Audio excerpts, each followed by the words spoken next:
from the high desert and the great American Southwest. I bid you all good evening, good morning, good afternoon, wherever in the world's time zones you may be, each and every one covered like a blanket by this program, Midnight in the Desert. By the way, it's been suggested that we use for Halloween Mid-Fright in the Desert.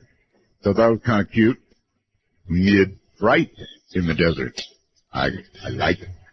All right, anyway, rules for the show, simple and sweet, no bad language, and only one call per show, and I have breaking news. And I do not frequently ever say I have breaking news, but I do. On other networks, breaking news is used to indicate an anchor who stubbed his toe these days. This is breaking news. What I'm going to read you first is from The Independent. And we're going to talk a little bit about what it may mean. A very large cluster of objects in space look like something that you would expect from an alien civilization. That is according to astronomers. Jason Wright is an astronomer from Penn State University, and he is set to publish a report on the bizarre star system, suggesting that the objects he's seeing could be, prepare yourself, could be a swarm of megastructures, according to the report. I was fascinated by how crazy it looked, Wright told The Atlantic. Aliens should always be the very last hypothesis you even consider, but this looked like something you would expect an alien civilization to build. The snappily named KIC 8462852 star lies just above the Milky Way between the constellation Cygnus and Lyra. It first attracted the attention of astronomers way back in 2009 when the Kepler Space Telescope identified it as a candidate for having orbiting Earth-like planets. But this star was emitting a stranger light pattern than any of the other stars in Kepler's search for habitable planets. Tabitha Boyajian, a postdoc at Yale, told The Atlantic, "We'd never seen anything like this star. It was really weird. We thought it might be at first bad data or movement on the spacecraft, but everything checked out, and that includes dust." Well, all right, so I read this, and I picked up the phone, and I've called Seth Shostak right away. And he is at home ill, lying in bed with a fever. Just got back from the Far East. And you cannot take a trip like that without coming down with a fever. But he said, trust me, the Allen Array telescopes will be on this in the morning. Now, let me go forward and tell you this is beginning to break everywhere. The Anomalist, bless their heart, they caught it too. Here's what they said. We here at the Anomalist all agree that this may just be the biggest anomalous story of the year. And this quote nearly explains why. Aliens should always be the last hypothesis you consider, but this looked like something you'd expect an alien civilization to build. A Penn State University astronomer, Jason Wright, said that after reviewing evidence of a very strange light pattern originating from an even stranger mess of objects swirling around a distant star, it's caught the attention of SETI and several notable researchers from Yale and Berkeley. They're going to take a very much closer look and listen to what might be there. So, this is not a UFO landing on the White House lawn, but I want you to consider the implications of what they're saying. What they're saying is they think that what they're seeing and the light interruption that they're detecting means megastructures, alien megastructures. So if this is not in the genre that I dispense on a nightly basis, breaking news, I have no idea what would be. This thing is 1,500 light years away from us, folks. If you want to know about it, go check it out yourself. In fact, how did the Anomalists finish up their story? They said, This may be our first glance at evidence of intelligent life beyond our own planet, and quoting here, it's quietly sneaking past, buried under celebrity news and presidential debate coverage in mainstream media. And they're right. You know, Don Lemon on CNN had some kind of panel on. To me, this is first class, come to attention, get your brain working, big time breaking news. Now, what would be the kind of civilization that could build what they're observing? Structures that could blink out the light of a star. We're talking type 3 here, I would think, type 3 civilization. To build those kind of mega structures, blink out the light of a star, they're sure it's not something else. So it begs all kinds of questions. For example, do we want to be in contact with a type 3 civilization? Maybe not. Maybe that would be really, really, really dangerous. Right? So we have a lot to think about. Certainly, you can look this story up yourself. It is now appearing all over the place. It will slowly, I'm sure, make its way to the mainstream media. You know, at first I expect it will come as probably a crawl at the bottom of the CNN screen, maybe by tomorrow morning. And then, who knows, it could escalate into an actual story by afternoon. Or it could be another month or two. But the way this is building tells me, look out, here it comes. This is the one. Kind of glad I've been on the air long enough to bring that kind of news to you. Whether it turns out one way or the other, it is a legitimate story suggesting we have found what appears to be alien structures. 1,500 light years away? Really? Okay.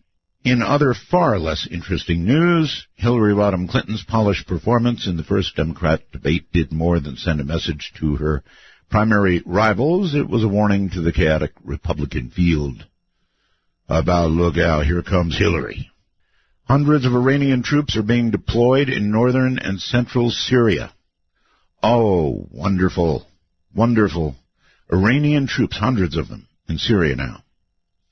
Dramatically escalating Tehran's involvement in the civil war as they join allied Hezbollah fighters in the ambitious offensive to wrest key areas from rebels amid Russian airstrikes.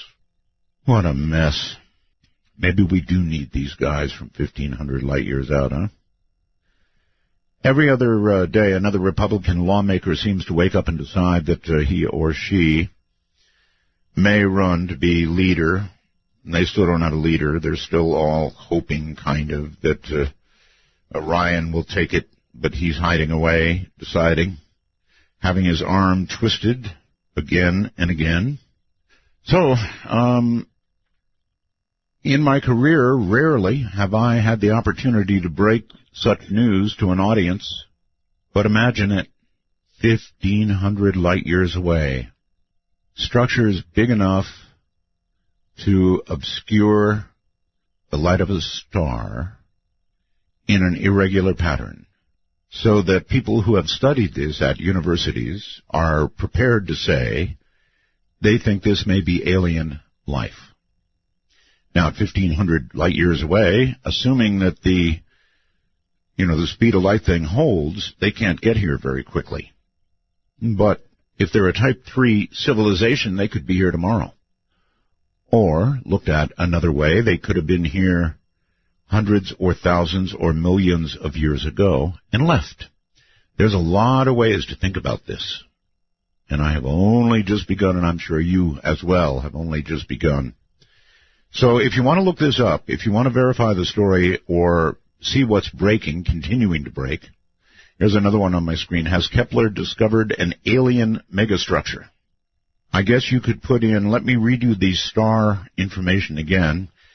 It is KIC 8462852. And again, we're talking about possible alien megastructures. Never thought I'd get to read something like that on the air. Okay, so we're going to gear up here with that story and see what we can figure out. And certainly our guest coming up, I'm sure will have comments. Dr. Stephen M. Greer, M.D., is founder and director of the Disclosure Project and Sirius Technology Advanced Research, LLC. He presided over the groundbreaking of the UN National Press Club Disclosure event in 2001. I remember that. Over 20 military, government, intelligence, corporate witnesses presented compelling testimony regarding the existence of extraterrestrial life forms visiting Earth and the development of the energy and propulsion systems of these craft. He is the author of 4 insightful books and multiple DVDs on the UFO ET subject. He continues to pursue disclosure, contact, and new energy. The film Sirius, which documents his work, premiered in April of 2013 and was the largest crowd-funded documentary at that time. So in a moment, coming up, Dr. Stephen Greer. Pretty cool night for Dr. Greer to be on. I wonder what he'll have to say about this. Well, Art, to me it's no surprise, because they're already here. And, you know, he could be right. You're listening to Midnight in the Desert.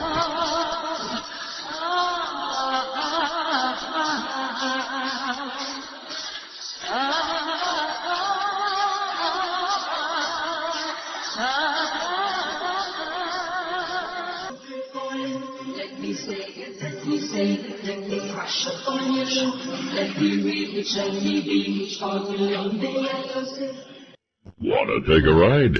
Your conductor, Art Bell, will punch your ticket when you call 1-952-CALL-ART. That's 1-952-225-5278. And if you want a little more of a freak out, I should have said this, and Rossi reminds me, Art, from other stories that I've been reading about this discovery of possible megastructures surrounding an older star, most seem to point to it fitting the model of a Dyson sphere. A Dyson sphere. Now, a Dyson sphere is a hypothetical megastructure that, brace yourselves, folks, completely encompasses a star and hence captures most or all of its power output. Let me read that again for you. A Dyson sphere is a hypothetical megastructure that completely encompasses a star and hence captures most or all of its power output. What does that sound like to you? I'll tell you what it sounds like to me. When Michio Kaku, Professor Kaku was here and described a Type 3 civilization, he said they would be to us as gods.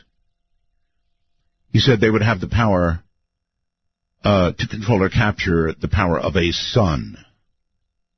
Kind of like a Dyson sphere. This is a big story. And I wonder if somebody's going to call up CNN and say, hey, CNN, this is a big story. Anyway, here comes my guest. Welcome back, Dr. Stephen Greer. It's been a long time. Yeah, I'm glad to be with you. Okay, well, obviously, I'd like first to get your reaction to this news. Well, I mean, my reaction to it is, first of all, it doesn't surprise me. Secondly, you know, the Kepler Space Telescope is estimating now there are 11 billion Earth-like planets just in our own galaxy, and our galaxy is one of billions of galaxies. And then you consider and you factor in that, you know, the universe is some 14 billion years old, and we've only had anything resembling civilization on this planet for, well, I'm not sure we have it yet, but anything, you know, resembling advanced civilization for 100 years. It's a statistical certainty that there are civilizations out there that are on the order of hundreds of thousands to millions of years technologically more developed than we are. Therefore, it would follow. Now, what's interesting about this is that I know you don't think you're a funny man, but I almost swallowed my tongue. I know. I'm serious. You just said you were so deadpan about that. Oh, God. Well, I'm an emergency doctor, so, the stuff I see, you begin to wonder how civilized we are. Yes. But the point I'm making is that, this conforms with information I've gotten from sources inside the Naval Research Labs, inside the Pentagon, at the Defense Intelligence Agency, where their technologies that are much more advanced than the Kepler Space Telescope have imaged massive megastructures before. And I have talked about this openly. My military advisor for years was at a facility where they tracked deep space objects, and in our own solar system there was an object moving under its own control that was over 26 miles in diameter. And recently, a very senior official at the Naval Research Labs, Richard Foch, told me he was at a meeting with a general at the Defense Intelligence Agency who was absolutely white with shock because he had been briefed on an object in our solar system that was even larger than that, intimating it was in the hundreds of miles to thousands of miles in diameter, moving under its own steam within our own solar system. So when you start looking at going out 1,500 light years, it's not surprising that there could be an object out there that's in the order of hundreds of miles, perhaps thousands of miles in diameter of artificial construction. And I think that there's probably a lot more data in the classified projects world on these sorts of objects than are being acknowledged. And here you are now getting to where we have imaging capabilities in the non-classified world up in space that are beginning to pick up on perhaps one of these objects. So that's kind of the perspective I would bring to it. But there's no way to not look at this as just gigantic news when it's actually breaking across the world right now. A Dyson sphere would be a touch-free civilization that controls the power of a star. They would be so far ahead of us, Dr. Greer, that, as I said at the beginning of the show, they could be here if they wanted to in the blink of an eye, I'm sure. They could have been here long, long ago and left, perhaps in disgust. I mean, who knows? They would be so far. Yeah, sure. And I think there are multiple civilizations that are still observing and waiting to see how humans, play out this phase of our development. And because, we're exactly at that point. You mentioned the levels of civilizations. We're a type 0 civilization. That's we haven't right. even achieved, a stable civilization that's peaceful, that isn't destroying its own biosphere. Right. So when you look at it, that this is the big, question. It's sort of an evolutionary question of whether humans will be able to make this leap to a level 1, 2, 3, 4 civilization. And I would wager that there are multiple civilizations out there that are way past a level 5 or 10 that are so developed. And their technologies are so advanced that it just would completely seem magical to us. I wonder then if such a civilization would become aware somehow that we have become aware of them. Oh, I'm sure they would know that in real time. I mean, why not? When you start looking at when I started the Center for the Study of Extraterrestrial Intelligence, which then evolved into the Disclosure Project, because we started having contact experiences and witnessed by masses of people, including Air Force colonels. What I found very quickly is that these civilizations have technologies that are beyond the speed of light, and their communication systems interface with coherent, directed thought, whatever thought is. Now, we think of a thought and the field of consciousness as some metaphysical thing. But what if it's quantifiable? What if you can technologically interface with consciousness and thought? Well, that means that they would be aware pretty quickly when they were being a beam of awareness and thought was coming in their direction. They would have sensors that would pick that up. And in fact, if you look at Dr. Richard Haynes and I put together a bunch of these close encounters of the fifth kind type contact events, and many of them were actuated and caused by interactivity with some type of ET communication systems and coherent thought, just like light can be made into coherent light into a laser. And even though for many people, I mean, they're going, whoa, you're way out here in left field quickly, but I mean, if you're talking about something that's ET, why does it have to look like a late 19th century or 20th century radio, for crying out loud? Oh, I'm with you all the way. I mean, look, let me answer your question. You said, to me, that's the whole problem with the whole UFO subject. You said why?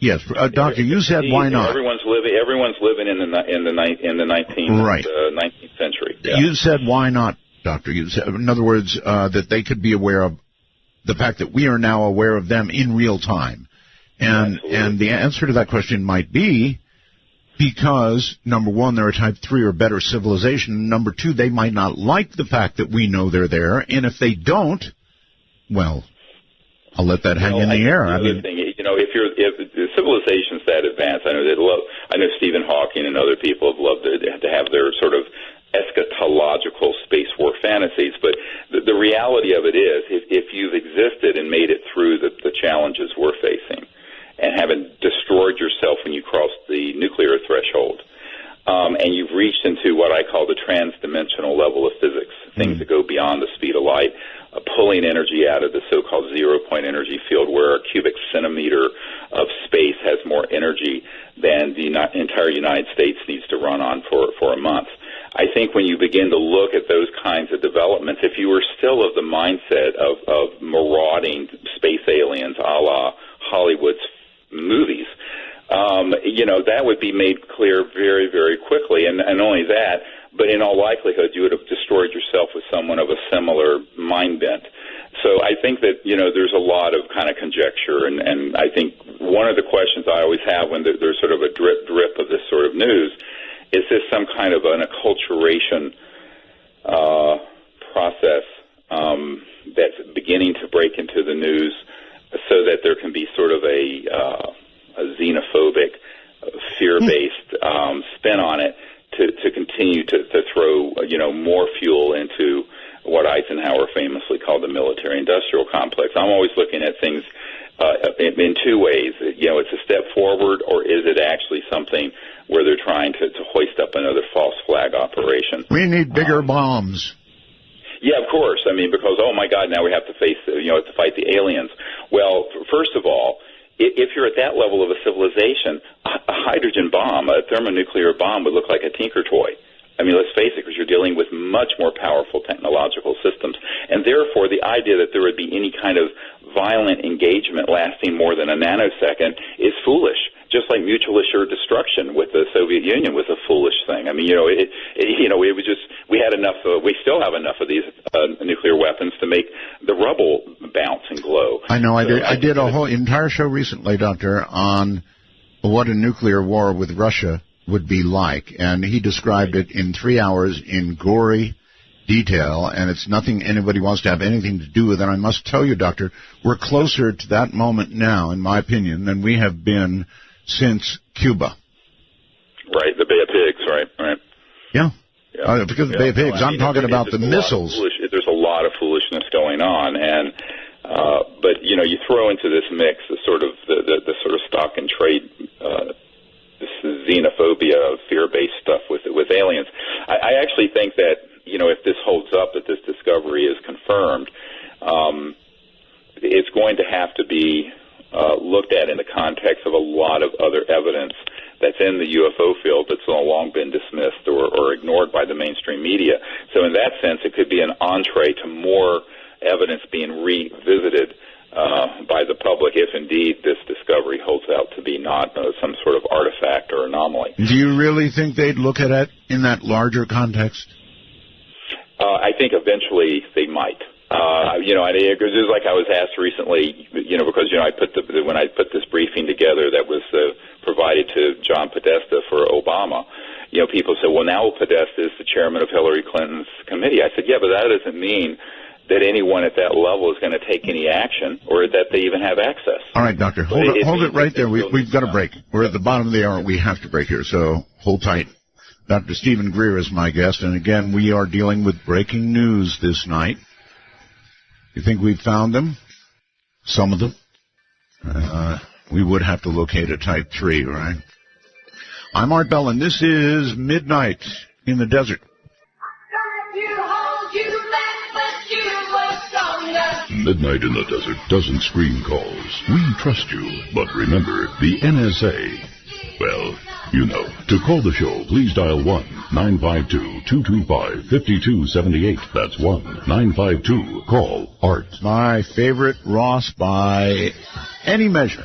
Hi, everybody. My guest is Dr. Stephen Greer. I got a wormhole message from Wesley, who says Dyson spheres, Art, were dreamt up in a fictional bit of sci-fi writing. That way he gets fictional in twice. They're not the real thing and actually can't be built. Well, Wesley, not by us. Yes, you're right. A Dyson sphere would be, well, out of our construction realm, definitely, Wesley, but a Type 3 civilization controlling or capturing the power of fusion, presently a operating system, a fusion operating system in space. For them, why not? Doctor, welcome back. Good to be back. Glad you're back, too, by the way. I'm really glad to see you back on the air. Oh, well, thank you. Yes, I had to sit out 2 years of, like in jail, like in Monopoly, where you go to jail. Anyway, it's good to be here, and especially on a night like this. I mean, it's so cool to think about what it might mean. Maybe not in our lifetimes, Doctor, or maybe you're right, and they're already here. Oh, that brings up another topic. Since I spoke to Seth Shostak earlier tonight, and I want to play something for you. You may have been warned that this was coming. But I want to play something. What I'm about to play for you came from YouTube, and I think it has, it's the reason I'm going to ask you a question. So here it is. It's your voice. Now, I'm going to say something here because this is enough years after it happened. A few years ago, there was a show called Coast to Coast with Art Bell. And he was on the cover of Time magazine, and I was one of his favorite guests. And when I'd be on that show, it really lit things up at certain agencies.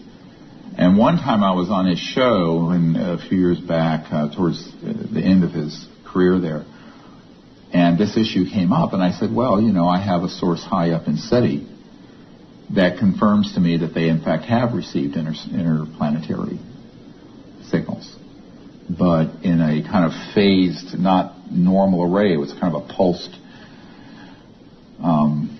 array, and that it was kept secret and covered up. And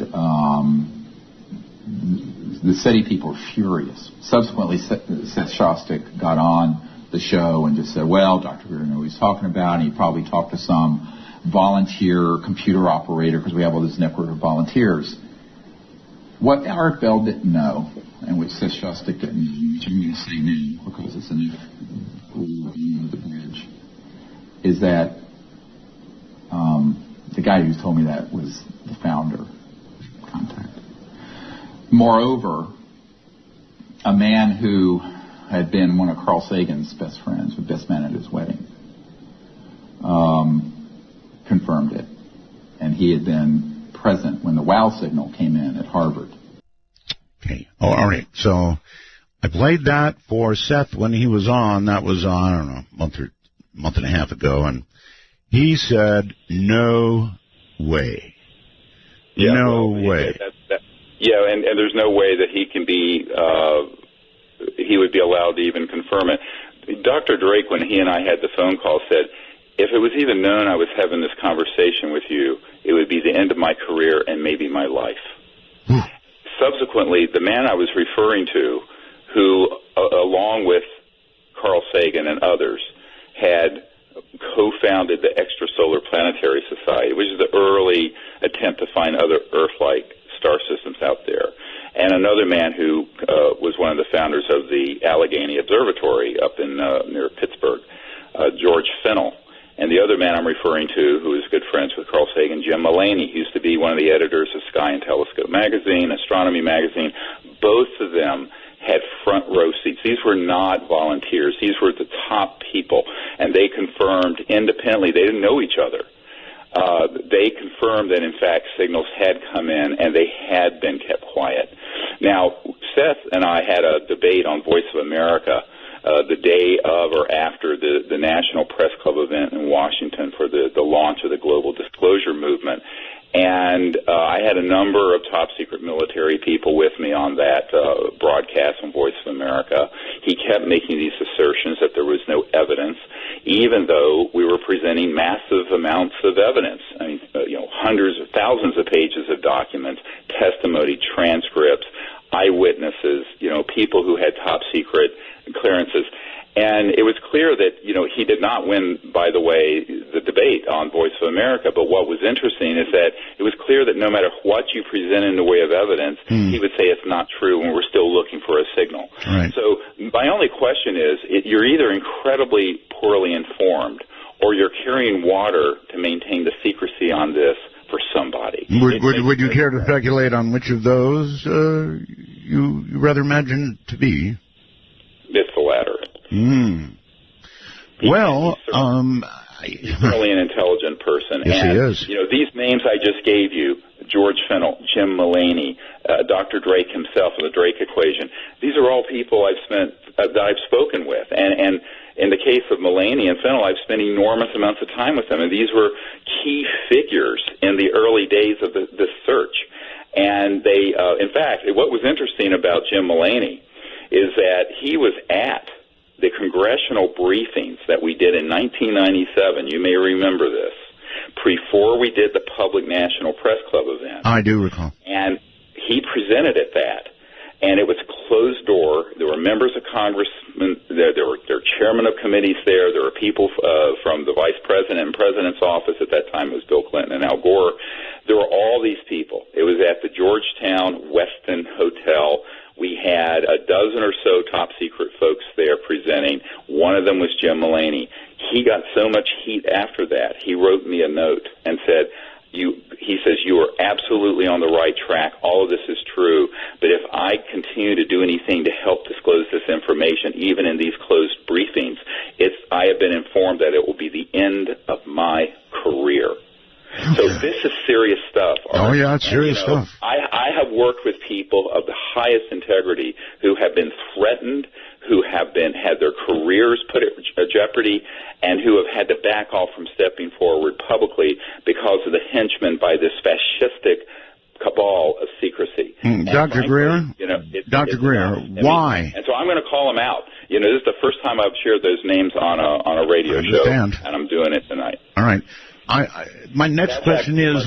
What I just told you a much bigger story than these objects 1,500 light years. Well, they're both big stories, but you're right. It's a big story. I got news for you. This is a bigger story because this is what's going on planet Earth with the chicanery of these goose-stepping fools.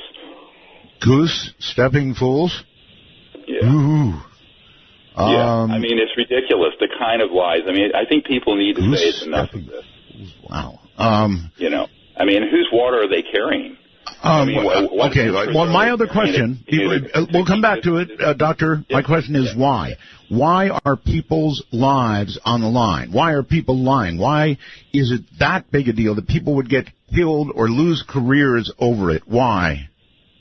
Oh, it's a huge deal. Look, I mean, first of all, it's a complete change in the paradigm of how we view ourselves in the cosmos. Okay. Everything from organized religion to philosophy to history and to the origins of the human race. Right. Secondly, the technological implications.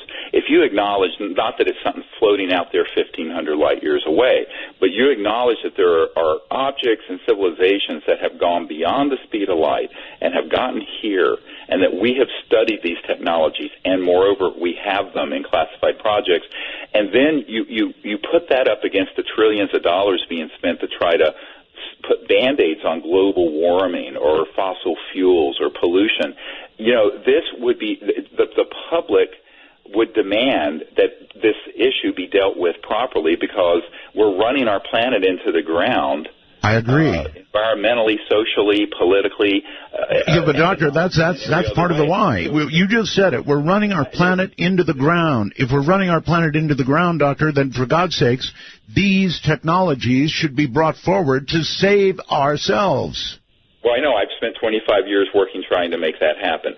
And so, but you have the biggest special interest in the world not wanting that to happen. Huh. It's not just oil and gas and coal. It's the petrodollar system. It's the macro. This is something that, the Minister of Defense, Paul Hillier, and I talked a lot about before we did our first press conference together up there in Canada when he was sort of coming out on this subject. And the Honorable Paul Hillier said, look, it's a macroeconomic problem. You're absolutely right. Because if you have a source of energy that'll run your home and your car, and every village and house is independent from the need to be in this centralized system, this is the biggest revolution economically in the history of the human race, bar none. And that's really, we're really talking about macroeconomic power, geopolitical power. Yeah, but it is the one thing that would save us that they are keeping secret from us. While the planet goes to hell in a handbasket, we've got oceans ready to come up by not inches but feet. We've got cities that are going to be disappearing under the water, Doctor. Right. So if ever there was a time, it's now.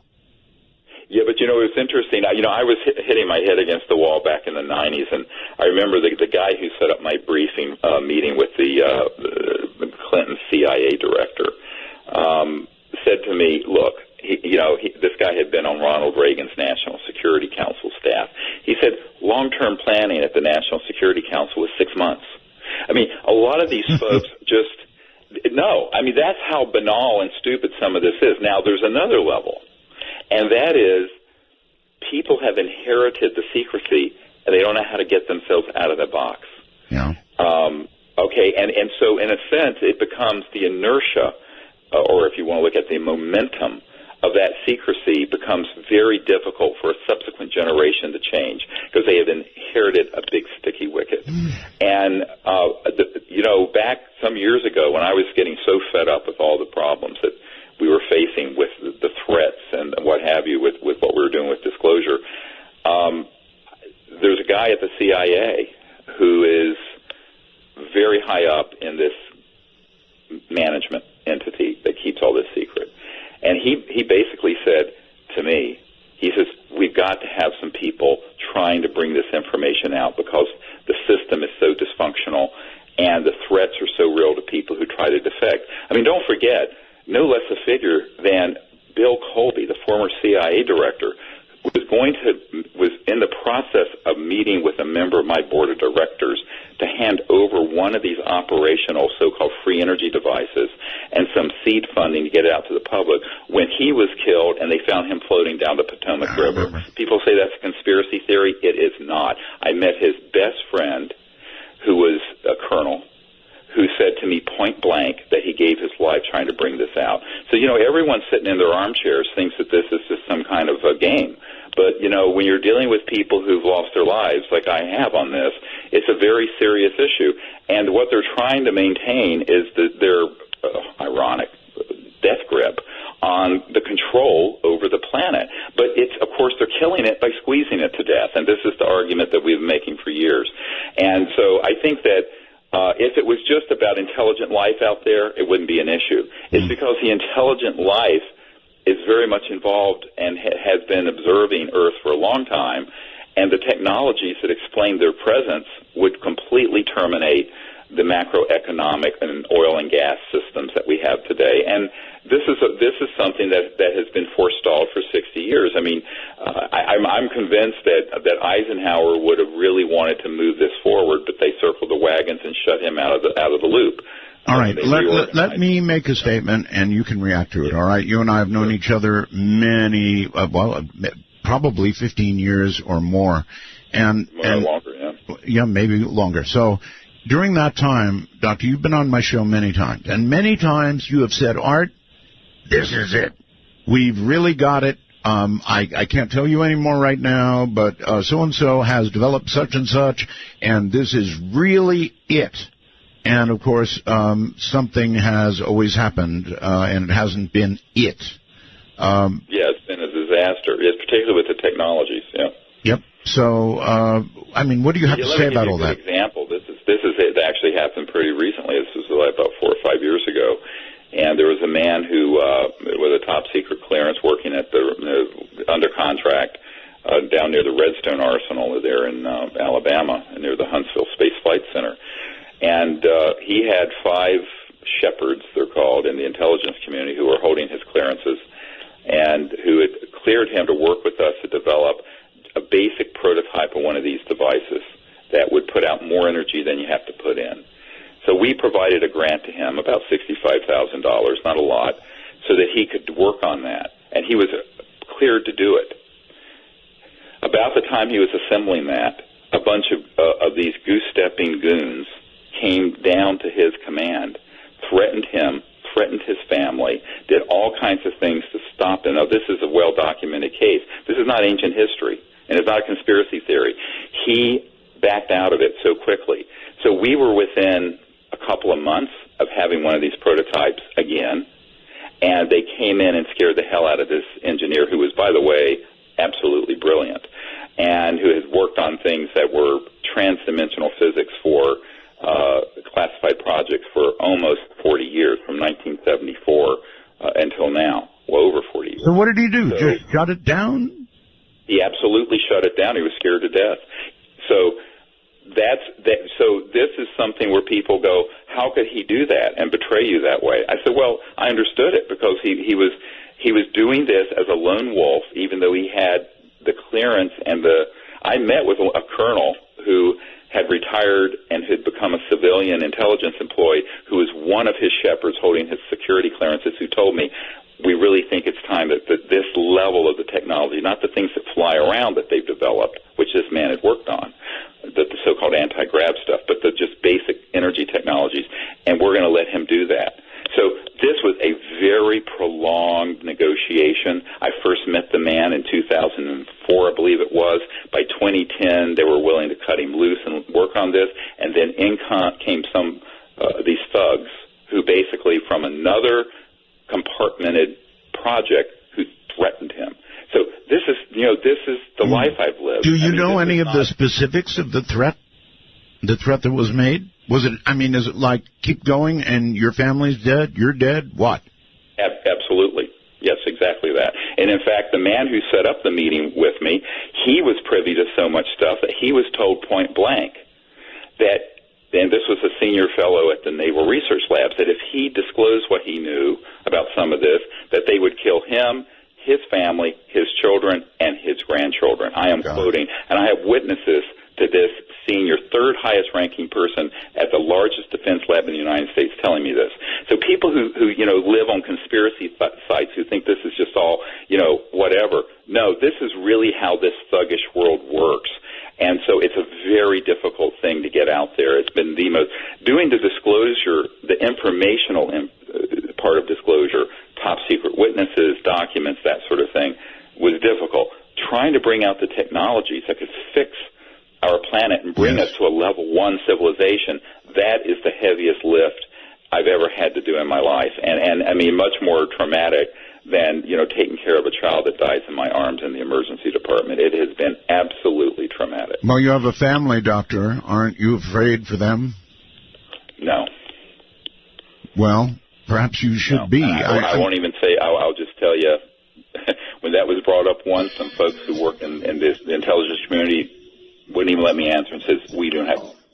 Will you partake of that last offered cup or disappear into the potter's ground when the man comes around? Want to take a ride? Exclusively on the Dark Matter Digital Network. This is Midnight in the Desert with your host, Art Bell. To call Art, please dial 1-952-225-5278. That's 1-952-CALL-ART. My guest is previous emergency room doctor, Dr. Stephen Greer, and we're having a very, very serious conversation tonight, actually. Bruce has a question. I have this thing called the wormhole, which he can fire questions through, and he fired one. Art, please ask Dr. Greer about the message he's talking about that was received. What was the nature of the message, and where was it coming from? I have never heard any of this from him before. Doctor? Well, this wasn't told to me where they thought it was coming from or if there was any content to it, except it was confirmed to be extraterrestrial and from an intelligent civilization. And there have been more than one. There was a very old one, and then a more recent one that apparently came in by some technologies that were not just normal speed-of-light sort of technologies. And, you know, the senior scientists in Naval Research Labs confirmed to me that in their lab they had done a type of modulated transdimensional electromagnetic signal that was proven to be multiples of the speed of light. So the idea that the light barrier is inviolate is a myth. But of course, you know, any civilization that is going from one star system to another and has that capability is going to be using communication as well as transportation systems that drop out of linear space-time and go beyond the speed of light. Apparently, that something along those lines happened in addition to one that was more of a linear signal. By linear, I mean speed of light. Right. So this gets into the whole question of why wouldn't that be disclosed, and then what were the origins? Now, there's a man, this is another name I've never shared in context with this story, Dr. Richard Haynes, who was at NASA Ames Research Center. He'd been looked into the UFO subject for years, was a NASA scientist. He was on my early board of directors. And in the early days, SETI, the Search for Extraterrestrial Intelligence, had been centered there at the NASA Ames Research Center. So Dr. Haynes went over, his name was Dick Haynes, and talked to one of the senior folks there at the research center. And he bluntly said, because he was convinced we were already being visited. He said to the SETI official, he says, "What would you say if I told you that the SETI project is a smokescreen, and that by having it conveys to the scientific community and the public that they might be out there, but we haven't found anything because we're serious scientists, and that in reality, you know that they've already landed on terra firma, on the Earth." And this official with SETI turned to Dick Haynes and said, "Well, Dick, I'd say that you're a very smart man." I'm quoting. There you have it. All right, so I have interviewed Seth many, many times, and I know I've given him just a terrible time because, I've said these very same things, and his response is uniform when you ask him about whether, we would be informed if contact was received. And he said, "Oh, yes, you couldn't possibly keep it away from the American people. New York Times would be on it in 1 second." And I have doubted that answer for years and years. Seth is a great guy, but boy, I'll tell you. No, it's past his pay grade. That decision is not in his. I'm sorry. It just isn't. I mean, look, let's call a spade a spade. I actually brought that up to him. I said, above your pay grade. Yeah, absolutely it is. I mean, if it's above the pay grade of the President of the United States, you think it's not above the pay grade of Seth? I mean, come on. Yeah, well, you're right. I mean, the stories we're discussing tonight are astronomically large. Oh, yeah, it is. It's gigantic. the biggest story in the history of the human race. I agree with you. All right, well, you've been batting your head against it for years and years and years, and do you have any hope at all that you can come away with anything other than headache anytime soon? Sure. Well, it's a process. Look, I mean, this is an ultra marathon, not a sprint. And I knew that when I got involved with it. So, when we started this project, about 25-30% of the population thought that UFOs were real. Now it's more than half. 2/3 of the public think that there's intelligent life out there, and a majority of the public believe we've been visited in the past, if not currently. Yes. 43% of the public think that we're currently being visited. So we've made a huge amount of progress. And, you know, and look, you know, I mean, since we've done the Disclosure Project launch, there are 14 countries that have opened up their UFO files. There have been Chilean generals come forward with video and other evidence. You know, this continues to happen. But the big holdup is the mega superpower known as the United States of America and its transnational allies. I want to keep the lid on this for geopolitical, macroeconomic, and technological reasons. And also, I have to say, reasons that are related to sort of a worldview. I mean, this gets into this whole question. Buzz Aldrin said, hey, we need to go back to the moons around Mars to look into the obelisks and other structures that were there. I mean, Buzz Aldrin has said that. Mm-hmm. And what's interesting is that some years ago, a man who was involved with who worked at Jet Propulsion Labs came up to me.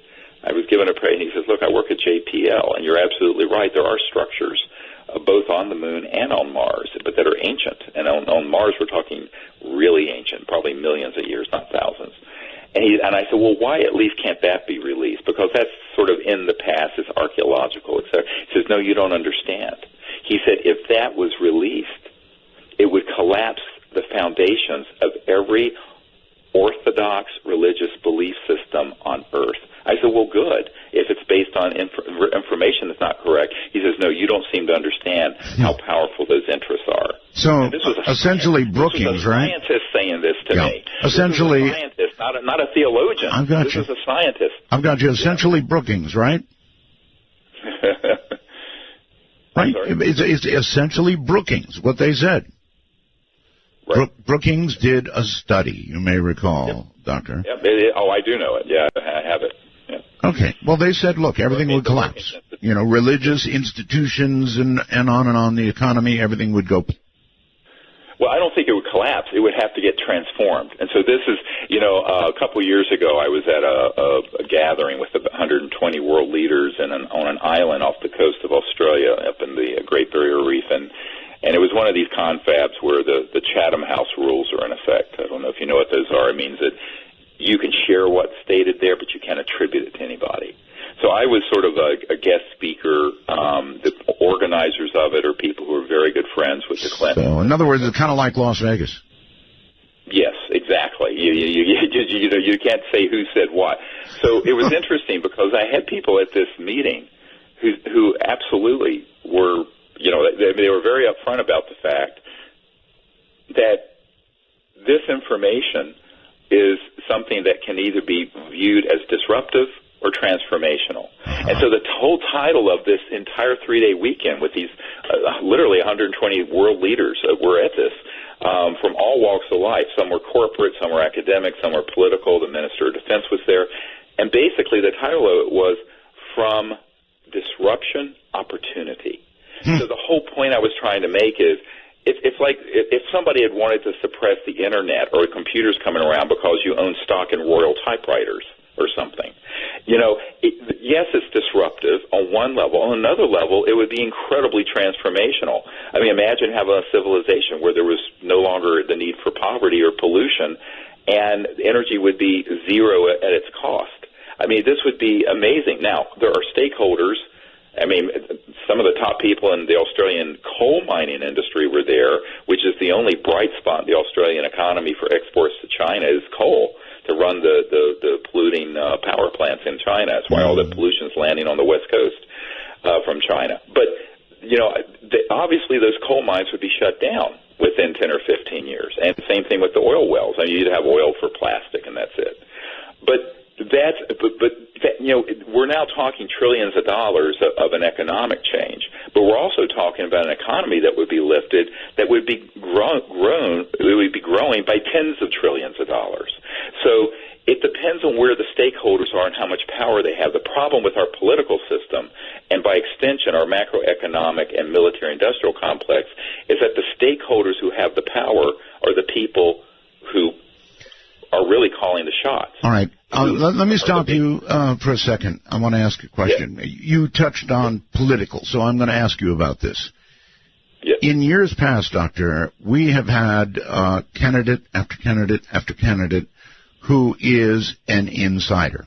And we've had to choose from Insider 1 or Insider 2, and once in a while maybe an Insider 3. This year, things are a little bit different. We've got Trump, for one thing. Trump is, I don't know what Trump is. He's a wild man, absolute wild man. But if he became president, do you think there's a chance that he would say, to hell with all of you, I'm going to tell you? Well, I will tell you what. You're making this a fact, not in evidence, okay? Here's the fact that's not in evidence. You're making an assumption that the President of the United States, by virtue of that, has an all-access pass. They do not. I mean, remember what Jimmy Carter said. Jimmy Carter ran on ending UFO secrecy, had a sighting. He got into the White House, and he started pushing on this and started the whole White House study of UFOs. And the two of these goons showed up with an all-access pass in the Oval Office and said to the president, "Sir, if you would like to complete your first term as president, you will keep your damn mouth shut about this." Now, this I know for a fact. All right. I know this. So this is the question: is you could put anyone in the Oval Office, and the question is, do they have the courage to stand up to these sort of interests? And that's what we haven't seen. And I'm not holding my breath that anyone from left, right, center, libertarian, A, would have access, and B, would have the courage to stand up to these folks. Now, could they? Technically, yes. There's enough actionable intelligence, let me just use that word, that we can provide that if they wanted to get into that system and demand, they could. Now, okay, well, all I'm saying is our potential political near future could be very different. I'm not saying that they would have the pass that they need or that they would have the knowledge they would need, but some of what's offered looks a little different this time around. Yeah, you're right, it does, and whether or not that plays out into, I tell people when you boil it all down, the currency that matters, courage. I think if you don't have the courage to do it, you're not going to do it. I mean, and so far what I've seen with the political class and the moneyed class is that when the going gets tough, they run the other way with their tail between their legs. Now, that's a very jaundiced view, but that's what I've observed over 25 years of dealing with. And I have a home in Washington. I meet with folks all the time, and obviously many of them, everyone is interested in the subject. Let me put it that way. Whether or not anyone wants to stick their neck out on it, that's a very big question. Well, I think there are going to be more willing to stick their necks out when they begin to observe the water at their ankles. Well, yes, that could be. How much pain does there have to be before these folks begin to realize we just can't continue driving the ship of state over a cliff here. But, everybody in the world wants what we have, and they're beginning to get it. Plus, and I don't know how long the world can last at this rate and be sustainable and livable. And at some point, one thing is going to get bigger than the other, and that's when you'll observe radical change. I hope. Right. But it's a shame that it would have to get that bad, though, because we're talking about things that could be really severe. And the problem with it's a little bit like ignoring your house roof is leaking, and you just keep ignoring it, and then the structure and the foundation starts rotting, and the whole damn thing falls in. That's right. So there's a lot of deferred maintenance, and everyone knows. I've met with folks who are generals and admirals who say, "Oh yeah, it's a mistake that this was ever kept secret." But that's the way it is, and it's just too complicated to try to change it now. So some of the attitude is let the system collapse. I mean, it's sort of an eschatological view of things. It seems a hard way to go. Well, it is. It's very unwise, but that's, a lot of people just kind of have that view. That there was an admiral who was the head of CONUS, or Continental United States Security, and he was meeting with her, and he said, "Look, you're absolutely right. It's ridiculous. This is secret." But he says, "My main job is maintaining the sort of the status quo of the world energy supply." He says, and this is such a complicated problem, and the change is so huge, I just want to retire from this command and go fishing at my ranch out in Montana. I mean, that's literally what he said. So, everyone puts their pants on one leg at a time. There's no one leaping tall buildings here. So when you talk to a lot of these folks, they basically just don't want to take it on. It's too big of an issue. And in fact, Paul Hellyer was meeting with a senator up in who was on the Armed Services for Canada, and the Minister of Defense, Paul Hellyer, told me that this guy used to be kind of an understudy for him, and now was the chairman of the Armed Services Equivalent Committee in the Senate of Canadian Parliament. And when Hellyer brought this up, he says, look, I have a 5-pound line, and you're wanting me to reel in a 2,000-pound fish. Yeah. And that's literally how he put it. And so I think that, a lot of the public has to understand that a lot of times this inertia and fear and the lack of courageous leadership is really a big problem. I mean, it sounds very mushy, but when you get right down to it, it is about courageous leadership that we need. All right, well, here's a statement for you and a question, and it is, look, I now, yes, I have a young wife in her 30s. I have an 8-year-old daughter. If somebody came to me, doctor, and said, look, buddy, you stay on the air, and your wife and your daughter and you ultimately are going to be very dead, I would be off the air. Now, shift to Dr. Greer. Dr. Greer is talking about things and goose steppers and no doubt upsetting a lot of people with what you're saying. Now, what gets you the pass that allows you not to get a threat of that nature, Doctor? Well, I've had threats of that nature, although not involving my family, and it's something that I've always known as a possibility, and it doesn't stop me from doing what I'm doing. Part of it is that there are some folks in the so-called MAGIC group, M-A-J-I-C group, who very much want to see this problem resolved. I call them the white hats or the friendlies in this group. One of the problems that people have, and this is the problem with these sweeping conspiracy theories, is that they think it's homogenous and everyone's the same. No, it's very fractured, actually. And when I first was, way back when I was doing this briefing for the CIA director, I was told that only a third of the policy group controlling the subject was at all in favor of it coming out. Not long ago, I was told 70% of them would like to see this issue resolved now. So it's gone from 30-some% to 70. Now, people say, if it's 70%, why isn't it resolved? I say, because the other 30% are murderous sociopaths. So, but it means that there are some folks who very much are protective of what we're trying to do. They know we're on the side of the angels and trying to bring out the information and create a peaceful and better world with this information, and also a more peaceful approach to the problem with these visitors from outer space. Instead of militarizing it, let's do something that's more peaceful and diplomatic. That was the core of why I launched the Center for the Study of Extraterrestrial Intelligence 25 years ago this month, in fact. Well, I'd gamble with my life, but not that of my family. I've got to tell you, if they said they were going to kill my daughter and wife, that'd be it for me. And I think most people, including the man who was developing the energy system that you didn't get, right? Right. I mean, right. My life is one thing, your life is one thing. Maybe, Doctor, they consider you and me useful idiots. Well, or expendable. It was like, useful idiots or expendable. But there are people who want to see a lot of this information continue to go forward. And I think that you really can't overthink it, but I've never had a direct threat to family, and I have had direct threats to myself. The worst, though, come from the public. All kinds of wacko people. But true. Well, no, seriously. No, you don't have to convince me. Oh, believe me. So, but I think that the bigger problem is with, I think that if the public got together and resolved to change this themselves, I'm not saying that these covert interests are impotent, but they don't have nearly the power the public thinks they do if the public were to actually move together.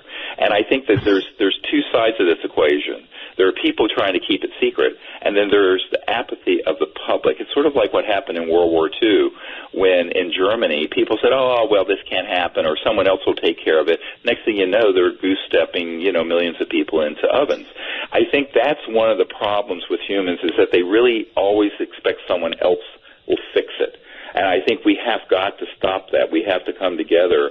It's very much a we the people kind of concept. We the people have to get together, bring out these technologies. We the people have to come together and go and find people who have been working in these classified projects and say, why don't you come forward with more and more information and evidence?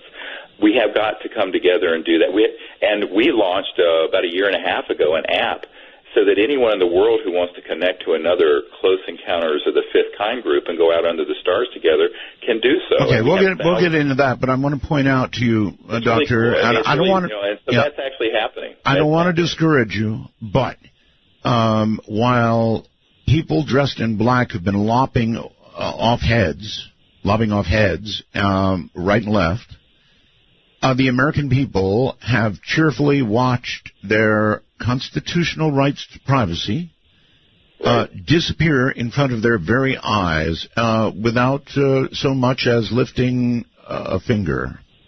I agree. I think the Patriot Act was ultimately a test to see if anyone would give a damn. And no one really did, very few people. And it was, I think, a way of testing the waters to see how far down the road of totalitarian super state, fascistic policies the public would go along with passively. Well, fear is a strong motivator. Oh, yeah, I'm sure. And in the aftermath of 9/11, there was a lot of fear, obviously. Well, just watching what's going on in the Middle East right now is lots of fear. So, our rights have just gone away and gone away and gone away. I'm 70 now. I'm old enough to remember what it was a time when we actually had those rights, and so I've seen them disappear. A lot of people, right. I think, haven't been paying attention. They're too much into their video game. Right, exactly. Well, I think also there's sort of an erosion that happens. It's like the frog being boiled in the water, doesn't even notice it. It's just little by little by little being chipped away at. Right. And that's where, between that and the sort of the media kind of making everyone kind of passive and not engaged. But I think that's why we have to awaken. There has to be this sort of awakening in the body politic and see a change. Or things may get to the point where there's enough pain that people go, we've got to wake up and change this. It may be at the 12th hour. but ultimately, that one of those two things are going to have to play out. And for us to make it over to the other side of this. I'm curious, Doctor, how you viewed the Ed Snowden affair. Well, it's interesting. I was up in New York this past last year, and I was talking to a man who works with Ed Snowden's lawyer, and I said the big problem with that was that Snowden was very young.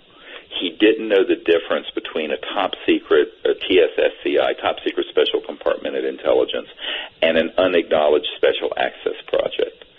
And that cost him everything. In other words, if he had disclosed illegally run, unacknowledged special access projects that the Congress and the President didn't know about because they were so black, he would have been absolutely on safe territory.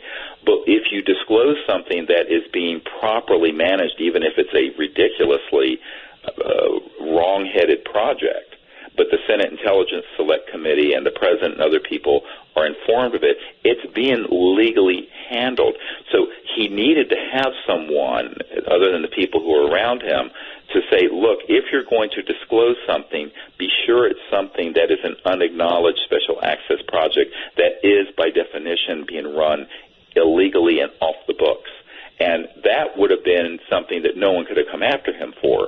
But in a sense, he risked everything for disclosing projects that were just a later incarnation of what the New York Times exposed back a decade earlier in the Carnivore program and the Echelon programs with the NSA.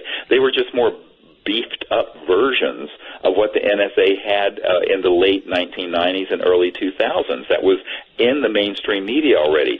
So the tragedy of the Snowden affair was that he didn't really understand, the legalities of disclosing something that was illegal versus legal. Now, the argument can be made, he still disclosed information that the public needed to know about, but almost everything he disclosed were of a genre of surveillance projects with emails and phone records and electronic intelligence that was exposed a decade earlier if anyone did their homework. So I think that it was sort of a tragic situation all around, and I think it was because he didn't appreciate the distinction between top secret and compartmented intelligence and unacknowledged special access projects, which is where, by the way, the whole UFO, ET, zero-point energy area is residing. All right, very quickly, Doctor, I've seen a few references in media to Snowden having said something about either UFOs or alien technology or alien contact or alien something or another. I don't recall the exact reference. Are you aware whether he's actually made a statement in that area? I've heard the same rumors, but I haven't been able to attribute it. Yeah. And I've seen no evidence in the way of documents or anything else that he's released that point in that direction. By the way, the Gary McKinnon case, you remember that case where they were trying to extradite? Well, the Gary McKinnon did the hacking where he found all that ET information because he saw the disclosure event that I organized in 2001. So I felt a little bit guilty about that, and I reached out to his legal team and said, look, you're making the wrong argument.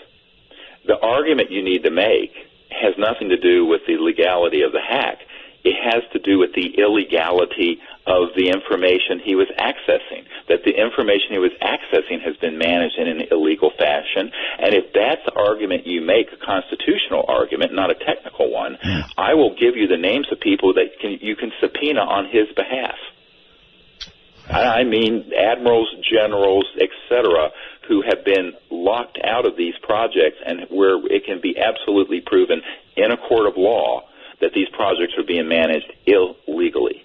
Now, I actually shared that with them, and what they did with it, I don't know. Ultimately, he was able to beat it and not get extradited. But, I think that, again, anyone listening who's in the intelligence community or a contractor, just contact me if you're listening.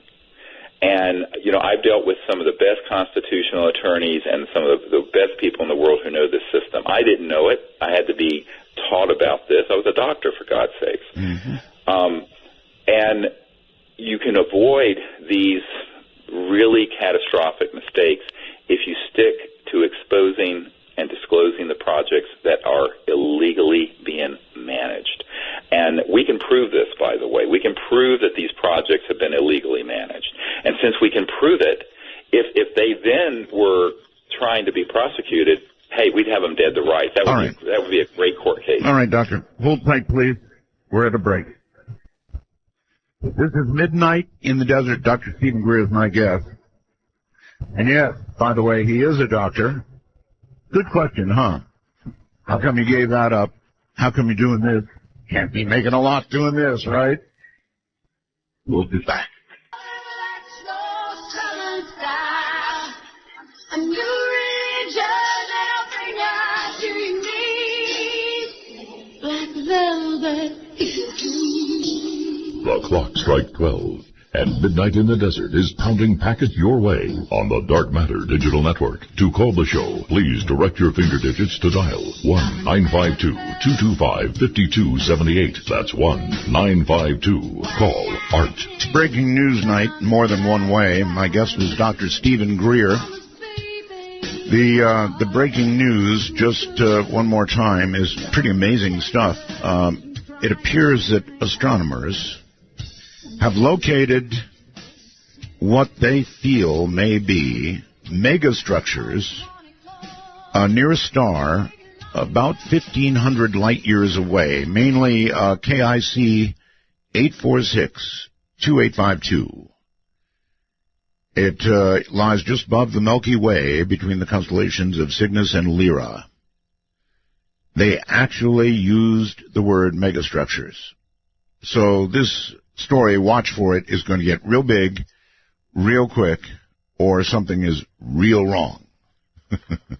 Doctor, in the last segment, you were saying, look, I'm a doctor, and you are a doctor, and so I'm wondering, Doctor, most doctors, well, they're doing pretty well. They've got a nice house, they've got a nice family in private school, the kids are, and on and on and on. Things are going well for them because they make a lot of money. You, on the other hand, have turned to everything we're talking about tonight years ago, and it just can't be that profitable compared to what you could be doing.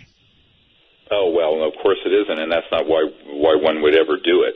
As an emergency doctor, you at this stage, could be making, around $500,000 a year or so. Sure. I mean, but my view of it is that, well, a couple of things. One is you have to put all this in perspective. I didn't go into medicine for the money either. I would have gone into investment banking or something. And secondly, if what are we leaving to the next? I now have, I have 4 children, and we just had our 8th grandchild was born about 3 weeks ago. So, in my view, what are you doing? What are you leaving that generation? And what kind of a world are we leaving if we don't try to do something? So those are the bigger question. So it's not a monetary thing at all. But, yes, you're absolutely right. I remember, a couple of years ago, my wife and I were looking at, our W-2, and we had a grand total of I think it was $35,000 in income instead of, $450,000. But, well, I mean, the question is luckily, I had done well enough as a doctor and done some things in investments, and so I was able to own a home and get the kids through college. So, our needs are at this point fairly simple. But I think that's, ultimately it's a choice that people make. Are you going to, take this seriously or not? And I decided to take it very seriously. You can't do everything. And then for a long time I did everything. I was working full-time as an emergency doctor, raising 4 kids, trying to do all this stuff in the Disclosure Project. It was killing me. Because you only have so many hours in a day.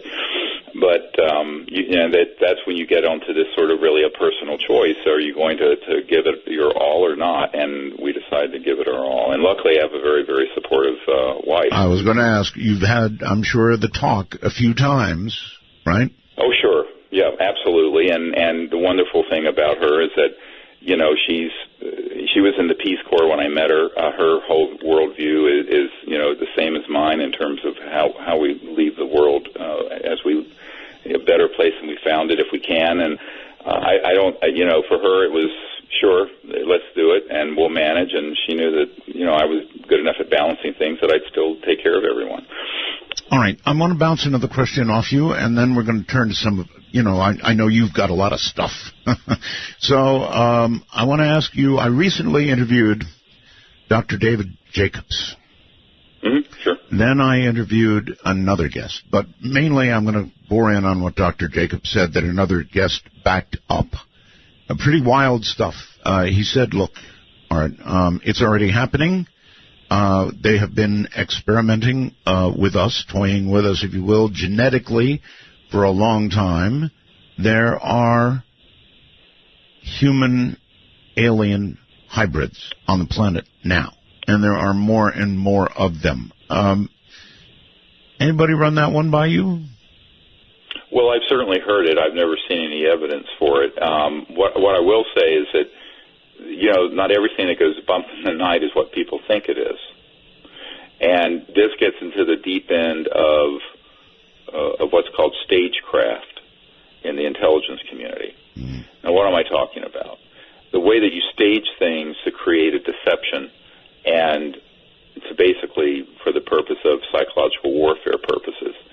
And, we put up on our website not long ago, the man, I had recorded his interview, maybe 14, 15 years ago, videotape, and he didn't want it released until he had passed away because of the risk of doing so. And his name's Pawlak. It's spelled P-A-W-E-L-A-C.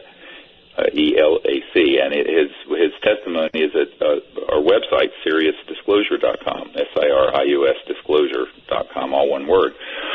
So when I got the permission to release it, I put it up there, up on our YouTube channel, and it's one of dozens and dozens of these kind of whistleblowers and deep insiders, and he was talking about how in the 1970s and 80s he had developed, working with people who developed an RF chip, a radio frequency chip, and that the CIA got very involved with it, and then Siemens made 2 billion of them, and they were being used to put in people.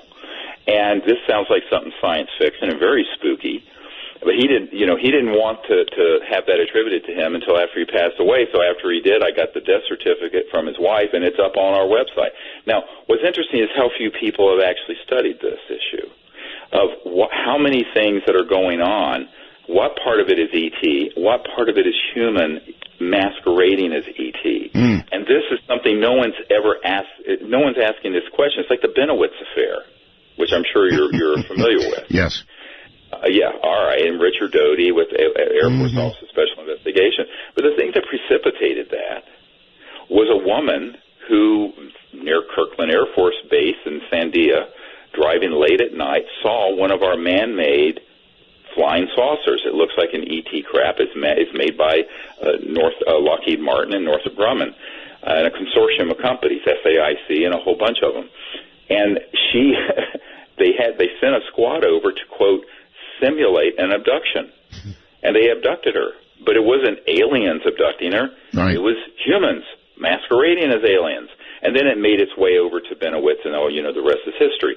But this goes on a great deal, because if they're trying to hide something, there's two things. One, it creates a great cover story to blame it on the aliens. Secondly, it also creates the specter of a fearsome thing going on out there that we need to be fighting.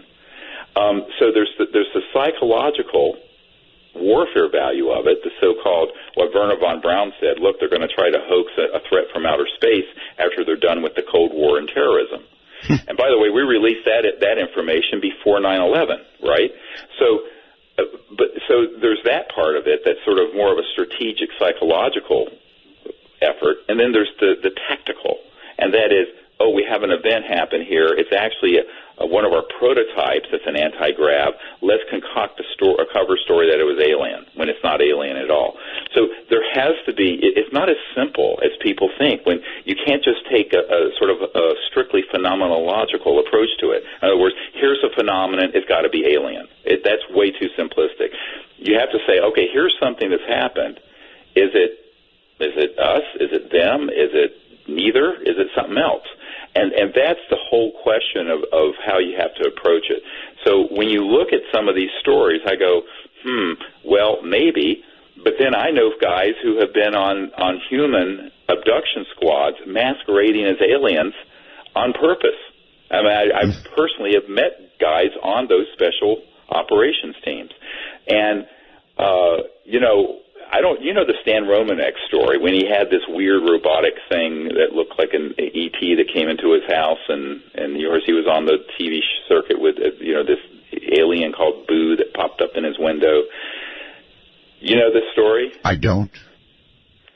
Well, he was on Good Morning America and Larry King and everything else. Anyway, I was overseas for a lot of years. Yeah, so I went up to his house. And this is a great story. This is a fascinating story. So a member of my team in Denver and I went over to Stan Romanek's house. And there was footage that Disney had bought up that was of one of these abduction things that happened in his house there outside Denver. Mm-hmm. And he videotaped it. And I saw the videotape, even though I couldn't get it to release because Disney bought the rights to it and they black shelved it. They hid it. But I looked at it, and he had a tape recording of someone calling in from the intelligence community after this happened and said, Stan, it's one of the fake ones. Well, Stan Romanek didn't know what that meant, and there was a investigator there also from MUFON who didn't know what it meant. I said, well, yeah, this is one of the fake ones. And they said, what the hell are you talking about? I said, these are robotic sort of android things that are biologicals made by humans to look like aliens that are doing some of these abductions for their psychological warfare value. And none of these people had heard of this. I said, oh, come on, how can you not know about this?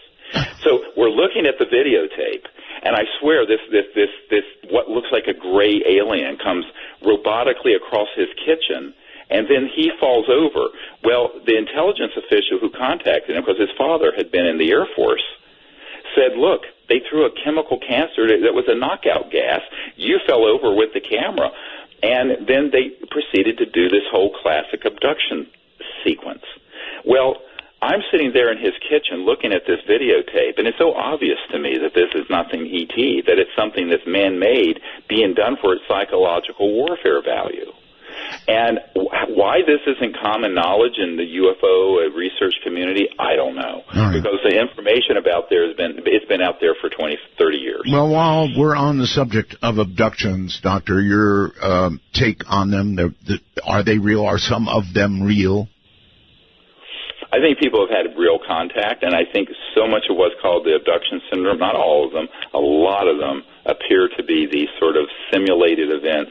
It's interesting. I have a document. We're going to release it next month. I'm doing an expose on a lot of this in Washington, D.C. on November 21st. People who want to come, the information's on our website, SeriousDisclosure.com.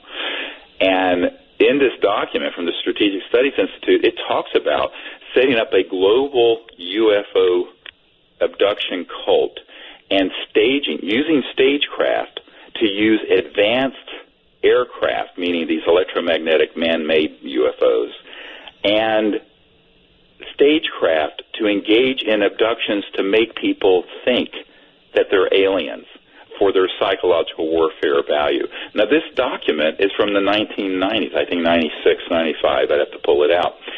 And this isn't the only bit of, sort of data point you can connect these dots to. So all I say to people is not everything that goes bump in the night is what you think it is. And there's a compelling interest in the deep black transnational security state, this super secret security state, to try to create the specter of something we should be afraid of, because that's how they're going to grow the military-industrial complex. How do you grow it? I mean, Panetta, the CIA director for Obama for a while, said, look, we're spending $110 billion a year chasing 70 al-Qaeda members in Afghanistan. 70, literally. And that's quote. And so how do you grow this global arms and military sort of enterprise from $1 trillion or two to more than that? Well, you've got to create a bigger enemy. All right, and the biggest enemy, the trump card that Werner von Braun said that would be played, is this false flag threat from outer space. All right. So every bit of information I get, whether it's on an abduction or this, I'm going, is it real or is it Memorex, like the old commercials? Is it real or is it stagecrafted? Because I've met with too many people who've been involved in the stagecraft and have seen too much evidence for it.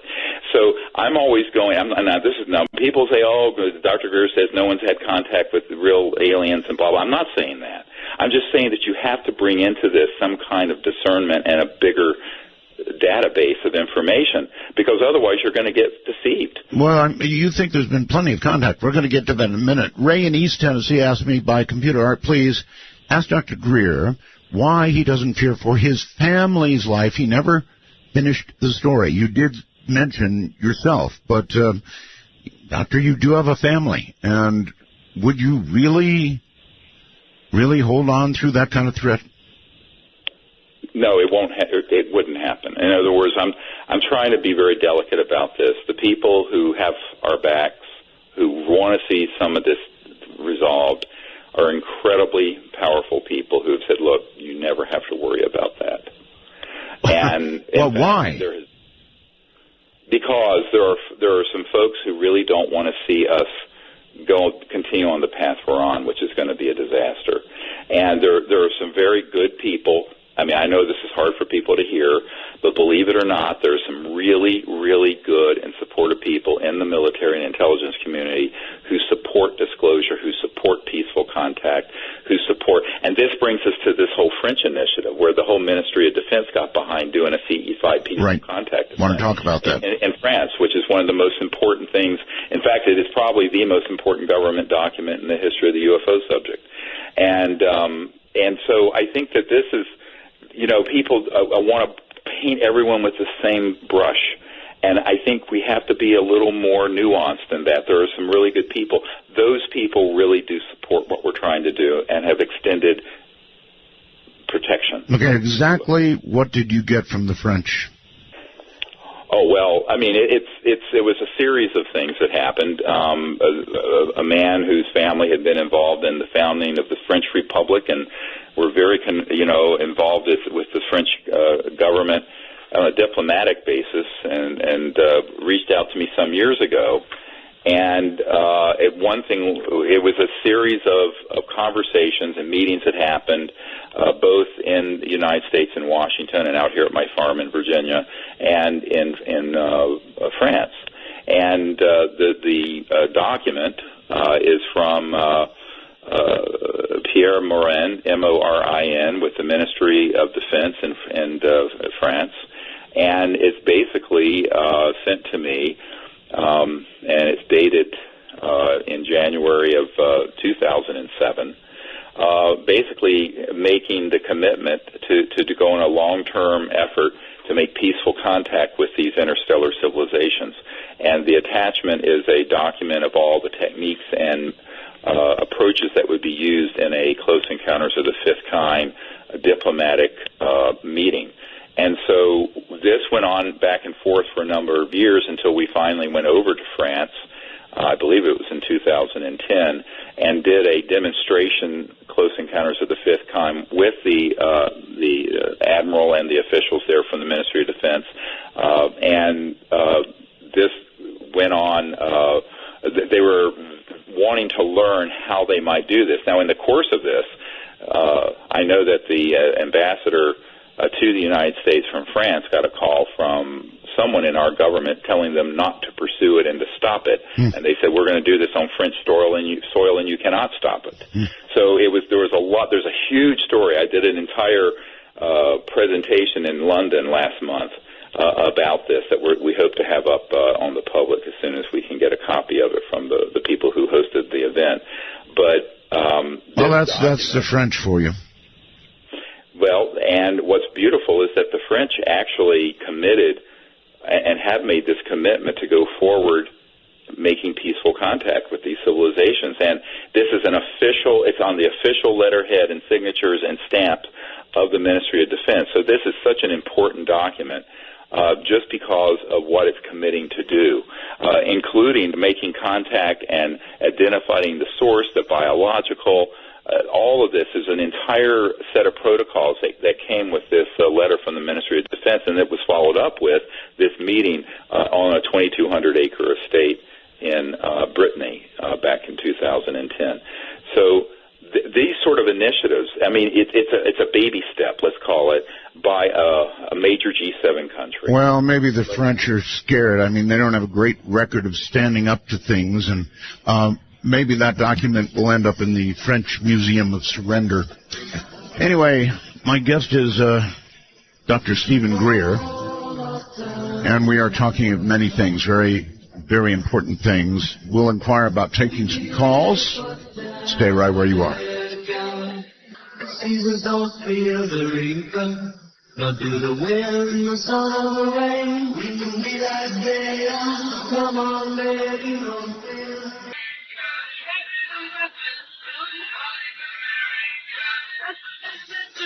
Proudly part of the Dark Matter Digital Network, this is Midnight in the Desert with your host, Art Bell. Now, here's Art. Well, all right. It's not usual to take calls for Dr. Greer, but we're going to do it. So, here's the way it works. If you want to call us, we have a national number, which is, pen in hand, are you ready? Area code 952-225-5278. Once again, you would dial 1, then 952-225-5278. If you want to reach us by Skype in North America, you call MITD 51. You just go to add in Skype, get Skype on your phone and add a contact. That's us. MITD 51. In the rest of the world, outside North America, Canada and America, it's MITD 55. MITD 55. So in a few moments, we'll begin taking calls for Dr. Greer. I would appreciate your keeping them, on this kind of night, this kind of breaking news, if you would keep them short, succinct, and ones that are able to be answered on the air, that would be really spiffy. Dr. Greer, welcome back. A couple things I want to touch on, finish up with the French, if you can. I mean, were there any really serious revelations given, other than sort of consideration of what would happen if? Oh, sure, because when we did this demonstration of the contact protocols for them, they tracked objects going 200,000 kilometers an hour over the site. And there was all kinds of phenomena that happened, and this was incredibly important. And the idea that a major government's Ministry of Defense would say, look, we're going to break with the secrecy on this and actually try to openly make peaceful contact.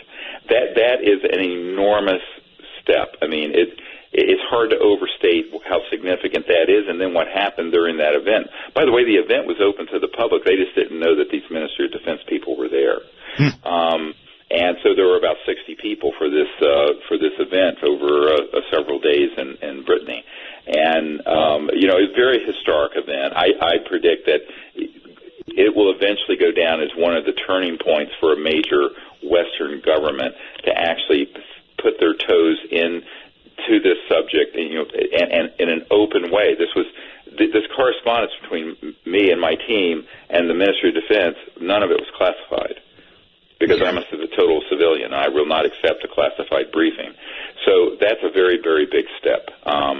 And I think that we're actually have an initiative with another major government in the world outside the United States to carry it even to the next level. And so this is, I always tell people, there's the past, and then there's the now, but there's what are we going to create in the future? So creating an initiative like this in the future is, I think, where the action is. Okay. You mentioned, look, I know that you're pretty well known for actually leading groups, into a situation where you sort of get together and attempt to initiate contact, correct? Sure. Yeah, absolutely. That was the founding project of our entire effort. All right. Have you actually released an app that has anything to do with that, or what's the story? Yeah, so if you go to our website, SiriusDisclosure.com, SIRIUS Disclosure.com, there's an app that's a whole training app that has all the protocols on it. It actually takes your smartphone and turns it into a magnetic field detector. Really? So if a craft is yes, it's a very sophisticated app. It's a very big file, though. That's all right. And wait, it's for what? Typically Apple? Training. No, it's for, you can do it for, there's one version for Android and one for iPhones. Okay. And then there's, it actually takes you through a whole training program and of what the protocols are, the remote viewing techniques, the technologies you need on site. All this is all in this app. It's really amazing, the people who develop it. And then about a year and a half. What is the name? I'm sorry. What is the name of the app you search for? It's the ET Contact Tool. ET Contact Tool. Right. Okay. And that's and then there's another one that's the ET Contact Network that will show you who's in your area wanting to do this. So we're just launching a series of events where we'll have these sort of contact global mass consciousness events on the same night every month all around the world, because now there are thousands of people doing this. And, it was interesting. I got a report from a Croatian truck driver who was using this app and was doing the remote viewing and doing the contact protocols, and this ET craft materializes and floats right over his truck when he has it pulled over by the side of the road during a rest stop. So, yeah, some amazing stuff is going on, and to me that's where the act is proactive, and it's now, and that's what's really, really exciting about it. And this other app, you can download. It'll show you where people are near you, and if people will actually put an email address in there or just create a new email address at some server like Yahoo or Google, people can contact each other, and then they can get together and go out and do this as a team of people, 3, 4, 5 people at a time. Now, we have actually these contact teams all over the world now. Once we launch that app, I could actually monitor, and within hours, almost every country in the world had CE5 contact teams that were formed. All right. It's really amazing. Give me the bigger picture about this, Doctor. In other words, it seems almost... But, all right, let me ask about the goal. When you have people either shining flashlights into the sky, getting together as a club or a group, and trying to initiate contact, it seems... I don't know... I want to hear about your goal, because it seems a trivial way to approach contact, or maybe it is the way. I mean, why is it the way? Tell me. Because it's the people doing it and not some big government. It's fine to have the government, like this government in France, work on this, but I really think what these civilizations are looking for is that they're measuring the human response to their presence, and are they doing anything proactive and intelligent, or are they running around like a bunch of monkeys in the jungle? Mm-hmm. I think that if you get together in a group that is coherent, and then you have thousands of groups doing this in coherence, it sends a different message to them than sending up a weapon system to shoot at them. There is that. So all right. So I think that the purpose of it is to create interplanetary contact that's peaceful. That is the ultimate goal. Instead of interplanetary conflict that's been mismanaged for 60 years by the military-industrial deep national security. Mm-hmm. All right. When these craft do show up to one of these and respond to one of these groups or individuals doing this, what do you think is the motive or the thinking on their part, or is that asking too much? No, it's not asking too much. We've done this for 25 years, and it seems to be that if the group is doing this with the right purpose and not centered in some kind of paranoia fear, they're very interested in humans getting together in sort of a group consciousness to make contact. You know, people like, if you look at the work at the Peer Lab at Princeton. Oh, yes, I look at it all the time. Okay, there is an effect within the field of consciousness when people come together. So there's a certain effect from one person doing it. There's an exponential effect that's much larger if multiple people get together in this state of awareness to do anything. But particularly in this case.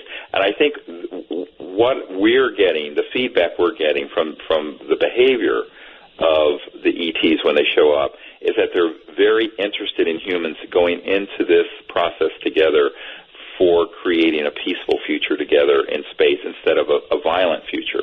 And I think that is really the core of the purpose of the CE5 initiative, the Close Encounters of the Fifth Kind initiative, when humans, and by the way, we don't shine flashlights, we use all kinds of other electronic whatever. Whatever. Yeah. And what's exciting about it is that it doesn't require a lot of equipment, and it doesn't require a whole lot of expertise, but you do have to learn the very first thing you have to understand is the concept of trans-dimensional physics and non-locality of mind. What is it that is phasing beyond the speed of light? Not just thought, but electromagnetically, all kinds of other dimensions. So you have to begin to understand that to do this kind of work, because otherwise something's going to show up and you're going to be completely, WTF? Mm-hmm. What in the world is this? All right, well, I definitely believe in the power of consciousness. I have experimented with it myself, and right. But what I don't know is what it is that we're talking to. I mean, you seem convinced that it's ETs. You can mess with a Ouija board and also connect with something you might not be comfortable connecting with. So, when you do connect with something, Doctor, are you sure that we're connecting with ETs? Well, that's the thing. I mean, part of the training is to discern when it's something from, let's call it the spirit world, versus something that's trans-dimensional and ET, versus your great-grandmother. I think, there is a learning curve and a discernment, but there are very distinct attributes and qualities to these different kinds of experiences. And that gets into the depth of the training and experience that comes along with it. It is also important to realize that anything that is interstellar, if it's interstellar, by definition, it's transdimensional. And therefore, the way it may manifest around you can overlap with other types of phenomenon like you're referring to. So you absolutely have to study that and understand the distinction. But, that's something that can't be done in a 5-minute question and answer period. All right. But it's learnable. This is not, it's not like it's some secret mystery. It's something that's absolutely can be understood by almost anyone. All right. Let's take a few calls. Stephen, hello. You're on the air with Dr. Greer. Hi, Art. Thanks. You're welcome. I just want to say hi, Dr. Greer. I want to say I'm a huge fan, that it's an honor to speak with you. I've listened to and watched about everything of yours that I possibly could because you really present a uniquely comprehensive and palatable view on the UFO subject. It's unlike anyone else I've ever heard. I wanted to ask you what your thoughts are about last year's announcement by Lockheed that their Skunk Works division is developing a fusion reactor. Yes, I've been following that, and I think they're just testing the waters to see, what would be the response to releasing a tabletop fusion type reactor. Certainly, they have much more than that in the Skunk Works. I know people who have worked in what's called the Cube. I don't know if you know what that is. Up in the high desert of California, there's an underground facility called the Cube. I'm probably saying more than I should, and they certainly have fully operational transdimensional systems that, as Ben Rich said to Jan Harzan, who's now the head of MUFON, have the ability to take, quote, ET home. In other words, way beyond the speed of light. But I think when they announced that, it was a way of just testing the waters of the public, the scientific community, and others. Because remember what I said earlier, not everyone involved in these covert programs are lockstep together wanting to keep this secret forever. A lot of people want to see this change. And I think that's where there's sort of a behind-the-scenes progress being made that some people aren't really appreciating, but there's actually a lot of change happening in those projects. And I think the fact that they would announce that is something where they were putting up a trial balloon, let's call it. Okay, two things. They certainly have more advanced technologies than a fusion system. All right, Doctor, you said I'm probably saying more than I should. Are you in possession of a lot of classified information you're unable to talk about? Yes. Only because, for example, this French document, I wanted to wait till the president of France, who at the time was there, Sarkozy, was out of office, and some of these other people were not in harm's way. It's the same thing when I didn't talk about my briefing with the CIA director for years until he was well out of office because, I was keeping a confidence. And there's a lot of other information. For example, this Powlick interview about developing the radio frequency chips that they've been putting in people. Mm. I had that for 15 years, and I wanted to release it. And when I finally got this letter, it was sad that he passed away, but and I had his death certificate, and I thought, now I can release that. So yes, I have a lot of information like that, and I have to I always honor the confidence of when someone has told me or provided me with something, not to release it or not to attribute it to them for a certain period of time or what have you. And so I always try to honor. Believe me, I understand that. Outside the country, to Peter, hello. Hi, thanks for taking my call. Sure, where are you? I'm in Australia, Perth. Okay. All right, Peter, go ahead. Hi, Dr. Greer, nice to speak to you. Nice to speak to you. It's a bit of a tough question for you. I've followed you for quite a few years, and a few years ago you mentioned that the crowdfunding was going to happen for a project where you were going to have all sort of webcams set up and everything so we could bust a free energy device out, and I just wondered what happened with that. When is this coming? No, we had the crowdfunding for the film Sirius, which we hoped could create enough funding so we could create a lab so that would happen. But you can't open a lab with $100,000. You can't even buy the equipment. That's right. So what happened is that 99% of the people who saw the film Sirius, which, by the way, is on Netflix, and we went to the #1 documentary on Netflix a couple months ago. I thought it was excellent. I saw it. But it didn't generate any real revenue. So it generated enough that we have a $100,000 award or challenge to anyone who has one of these technologies that they can bring to us to be released open source.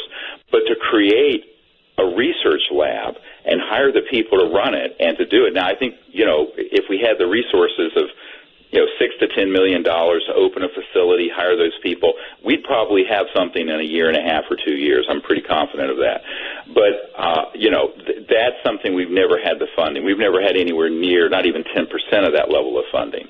So the problem is, if we were to get the funding to do that, everything happening in that lab, except the bathrooms, would be live streamed, so that at the moment that we had an aha moment, it would be streamed on the internet and the data would be dumped on the internet so it couldn't be confiscated. In other words, it would be 100% open source. But we don't have the funds to do that.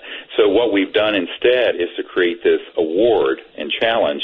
If someone has something like this they develop, they can bring it to us. The criteria is very clear.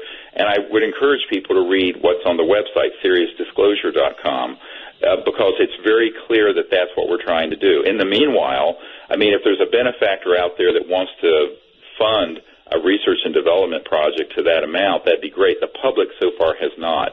And the film Sirius, while it reached a lot of people, most of the people who saw it for free or for very little. It didn't generate any real revenue, certainly not, in the upwards of $6 to $10 million. Yeah, I saw it that way myself. On the phone, you're on the air with Dr. Greer. Hi.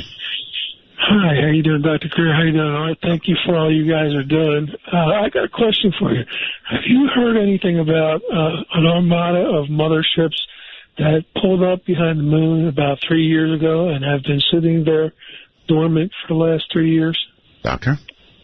Yes, I have heard about that. Wow. I've seen in fact, I've had a couple reports about it, but I have not seen any evidence for it. So I saw the same reports probably you did. Now, what I have that's more interesting, I don't know if you remember the Cassini probe that went out to Saturn. Sure. Well, the Lockheed Martin executive, Lockheed Martin is headquartered outside D.C. there. Everything's there. And this guy called me up and he said, look, he says, he saw the data that was scrubbed before the NASA people saw it, of them imaging out by the rings of Saturn, a massive mothership, if you want to call it that, ET, out by the rings of Saturn. And this executive with Lockheed Martin was way up there. And he said to me, but the public is never going to see it, and nor is the rank and file of NASA going to see it. He said, but he absolutely knows that has been imaged, and somewhere in the vault run by these corporate and intelligence programs are some pretty spectacular images of a massive. Now, my impression is that this was the same object that this Naval Research Lab scientist, Richard Foch, was informed about by a general at the Defense Intelligence Agency that was on the order of hundreds of miles, or massive. We're not talking about a few thousand feet across, but massive object out by Saturn. It's interesting, Doctor. All these things you're saying tonight seem so much more digestible, if you will, in view of the breaking news we've got tonight. Normally, when a lot of people hear these things, they go, oh, come on. That big, really? Well, here we are looking at real news of something that big or bigger, and so it makes hearing what you're saying not so hard to hear. Yeah, imagine an object that's bigger than the entire LA basin moving around out in space. So I think the other thing is that people have to understand what you're talking about in terms of technologies and say called manufacturing. These things aren't made by digging up iron ore and smelting it and riveting it together. Right. All right, we're talking about a type of technological manufacturing where you create up a standing wave, what I call it infra-ultrasound, that's transdimensional, and you actually accumulate the atomic and molecular structures from a template, an energetic template, and it materializes into 3D. So you're not... And I understand this very well. I know guys who worked in labs in very classified projects in the U.S. that have done this in human projects that are experimental. So when you're dealing with interstellar technologies that are transdimensional, you really have to completely, it's not like building a full... And go to whoever's next. Hello, you're on the air with Dr. Greer. Hi, Dr. Greer. I have a question. I'll take the answer off the air. If there's so much of this, the government trying to cover this up for the purpose of, keeping control over the world's economy and whatnot, what are the odds that this scientist from Penn State University who thinks that he found this megastructure is just going to be shut down and silenced anyway? Thank you. That's a very good question, and I think Art Bell's referred to this before, is that we'll see if this story gets traction in the mainstream media, Right. because I've seen so many stories that, well, wait a minute, let's just back this up. We did the National Press Club event. It was the biggest event in the history of the National Press Club. We had dozens of top-secret military people with their documents. And it got into the national media because they couldn't ignore it. There were 22 network cameras there, and then it was quickly taken down. And you have to ask the question, is the media really that free? Do we really have a free press? And I would say no. I think, Art Bell's show seems to be quite free. I haven't talked about anything yet tonight that they've shut the satellite down. But if you look at CNN, the New York Times, the Washington Post, I'm very skeptical that they're free agents. And I've had direct experiences with senior producers at these networks who wanted to cover some of these stories and were absolutely ordered not to do it. So the idea that we have a completely free press is just a myth. Agreed. All right, I cannot pronounce the name of the person who's calling. Meepo, maybe? Yes. Can you hear me? Yes, I hear you. Where are you, please? I'm in California. California. Okay, well, you're on my international line, so you lose. I'm sorry. That is for international callers only. William on Skype, you're on the air. Hi. Hello, William. Hi, Art. Hello? Can you hear me? Yes, well, get close to your mic and turn off your device so we don't hear that coming back at us. Oh, it's turned off. Okay. Yeah, thank you, Art, for taking my call. And Dr. Greer, you're a hero to a lot of people. I just wanted to ask you, I contribute to the lab each month, and I just want to put out there that I think that if people really want something, they should also contribute to the lab, Right. I don't know what your thought is on that. Well, it's absolutely true, because if you look at just our mailing list and network, there's a couple 100,000 people that in my personal network.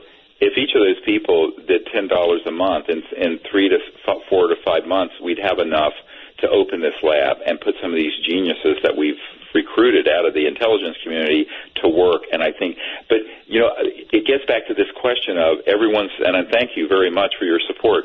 Everyone kind of wants someone else to do this, and it's sort of an area of interest and entertainment.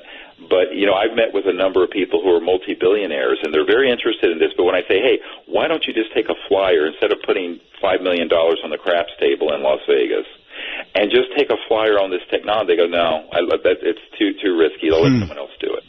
So I think that the public, however, doing smaller amounts could do it if we could mobilize them. I've done all I can to. And by the way, we've made a lot of progress. But, when you're talking about setting up a serious research and development scientific lab, you're not going to do that for a couple $100,000.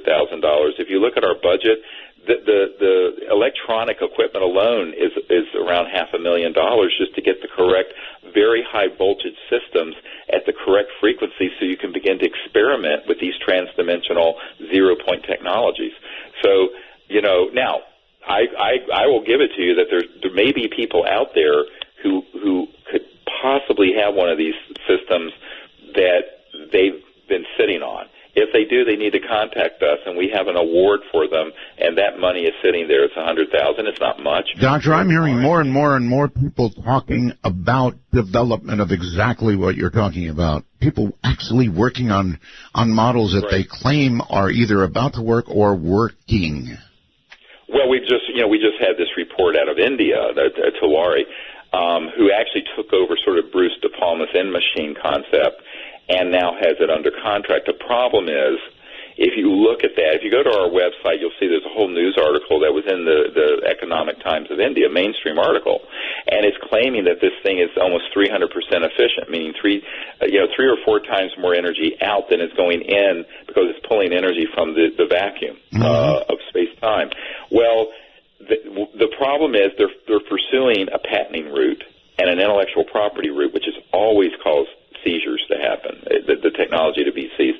And they also have it under contract with a large corporation in India, which never in the history of this technology no large corporation has ever brought it out to the public. Now, I'm hoping India is different. I'm hoping they don't follow the pattern of the last 50 to 100 years of suppression of this technology. But I'm convinced that the way to do this is open source it. Absolutely open source it, get it out to the public, and also get the technology and the plans without any trickery or anything out on the internet to the public as soon as you get the results that are working. I agree. I agree. That's the only way. Get it out there so widely that nobody can do a damn thing about it. Correct. You squeeze the toothpaste out of the tube so fast and hard you can't put it back in. There you have it. All right, very quickly, Twin Cities, I think. Hello. Hi. I was wondering, as a former emergency room... No, I don't think you need any treatment. Well, he did drop a lot of names, but I guess when you're talking about this sort of thing and you're talking about something at this level, the names involved are going to be pretty big and are going to go clunk when they get dropped. Hey, if I don't name who the people are we dealing with, people are pissed off. That's right. Name dropping. So no, you're right. Well, screw you. You're right. I mean, that's my. You can't win with a jackass like that who just called in. I know. Anyway, is there another question? I know. No. He's more than done. And you're absolutely right. And that was absolutely unfair. So to heck with them. We're going to take a break. And you've got to imagine some people are just that way. But that's all right. Because everybody listening knows some people are just that way. I'm Art Bell. This is Midnight in the Desert. Got to keep that chain together. Listen to the wind blow, watch the sun rise, run in the shadows. From the Kingdom of Nye in the high desert, this is Midnight in the Desert with Art Bell. Please ring Art's bell at 1-952-225-5278. That's 1-952-CALL-ART. And I forgot, we've got a first-time caller line. Keep forgetting to give that out. Area code 775-285-5800. You get that? Area code 775-285-5800. Dr. Stephen Greer is here on a pretty interesting night, I would say, all the way around. Do you get a lot of people like that, Dr. Greer? Obviously, just like coming after you. Oh yeah, I'm used to it if you're in the public eye at all. So I sort of joke about it. You just figure it's going to happen. It's fine. Of course it's going to happen. I have a pretty thick skin at this point. Gotta have. Alexander on Skype, you're on the air. Hi. How you doing, Art? Fine. Oh, hold on. Hold on? Yeah, no, sorry. Speakerphone. I have a question for Dr. Greer. Good. Go ahead. So, basically that application you were talking about on the iPhone? Yes. Yeah, the app. Mm-hmm. I'm understanding that it, basically you talk to ETs with it, or? No, it's a training program. Well, just go on the website. It has a whole description of it. There's a huge description at SeriousDisclosure.com. If you have a computer, just log onto the site, and you'll see, search the front page, you'll see where the apps are, and go to it, and there's a big description. But it's a training program, actually. Yeah, I mean, my goodness, if you're used to getting apps, then you already know you can read about them down below, so that's not... Yep. Okay. Well, let's try the first-time caller line. You are on the air with Dr. Greer. Hi. Hi. This question is for the doctor. Yes. I was wondering, I'm curious more... All right, turn off the program you've got running in the background, please. Oh, I'm sorry about that. It's all right. Now. Yeah, I was wondering more about the cube. Sorry about that. The cube, all right? Yeah. Well, that sounded really interesting. The Lockheed Skunk Works are sort of a state-of-the-art facility up in the high desert of California near Palmdale, Edwards Air Force Base, and in that area. Really? And there's an underground facility. The more modern state-of-the-art facility is called the Cube, C-U-B-E, like a cube, and it's a massive cubic structure underground. It's connected through underground connectors to the Nellis Range, what the pop culture calls Area 51. Nobody really calls it that. And also the state-of-the-art. I do. I call it Area 51. It's just over the hill. Yep. And that's an older facility at Pahoot Mesa, Groom Lake, S4, S9.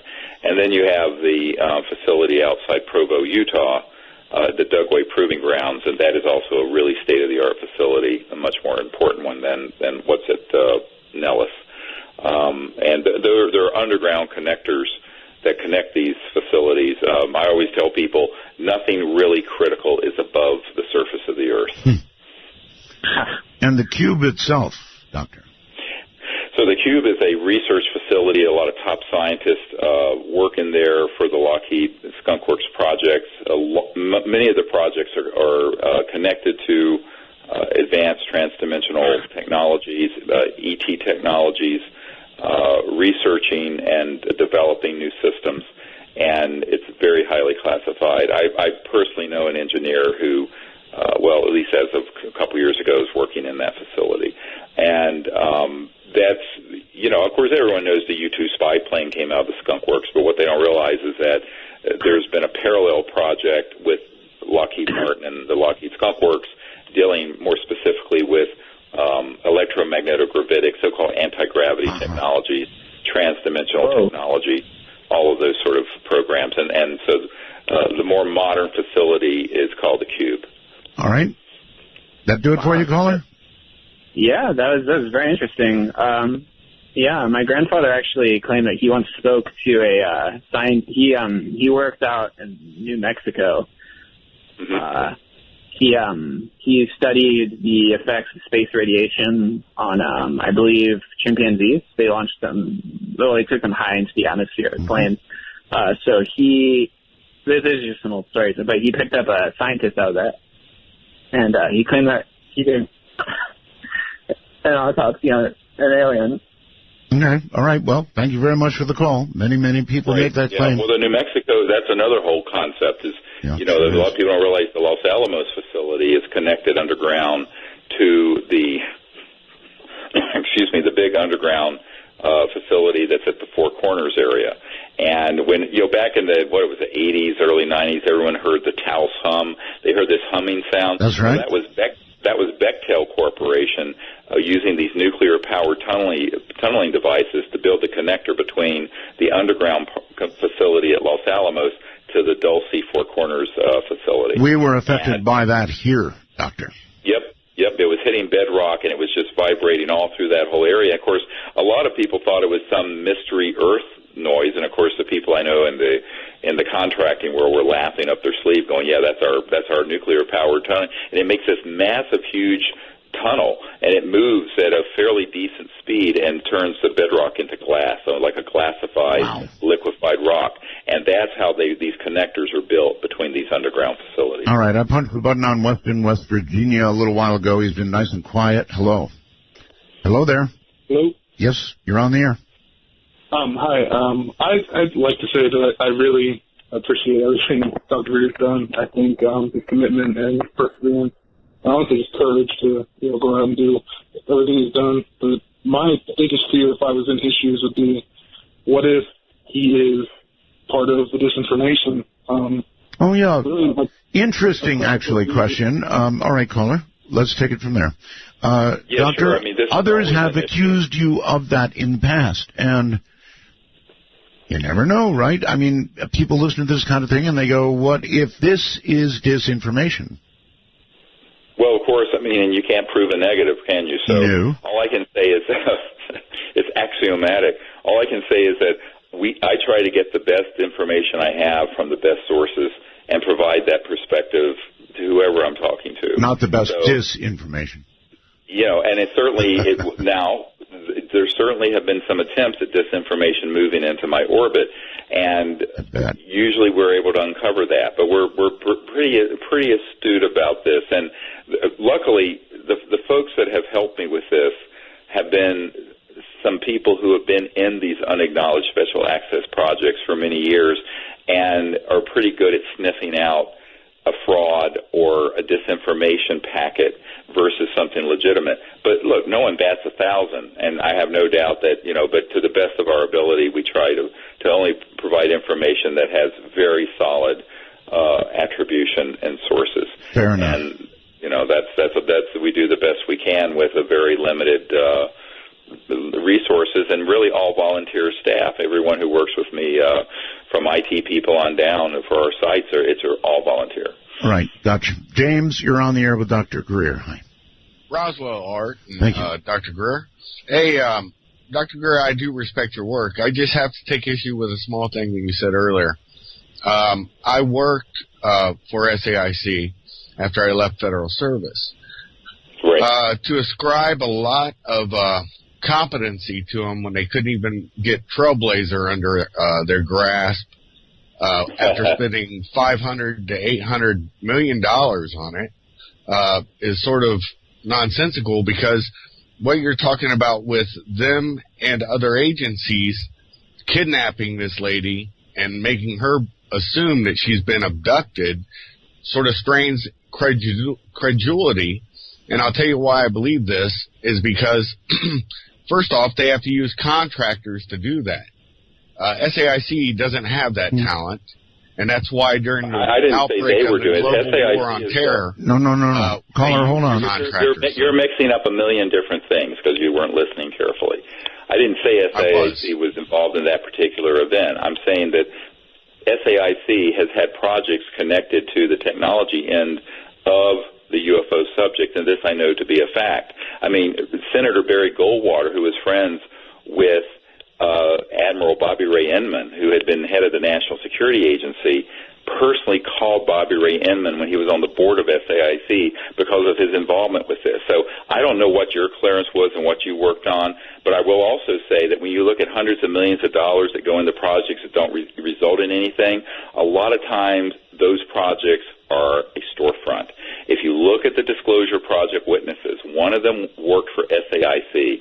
She manned an office that had all kinds of money going into it. The money passed from her office to a black project, and they just ginned up fake reports and kept saying we had delays working on this and that and the other that they reported back to Congress. So there's all kinds of creative ways that corporations like SAIC, Lockheed Martin, Northrop, E-Systems, Raytheon do it. And you know, having met with folks who've worked in those systems and in those kind of corporations, this is not speculation on my part.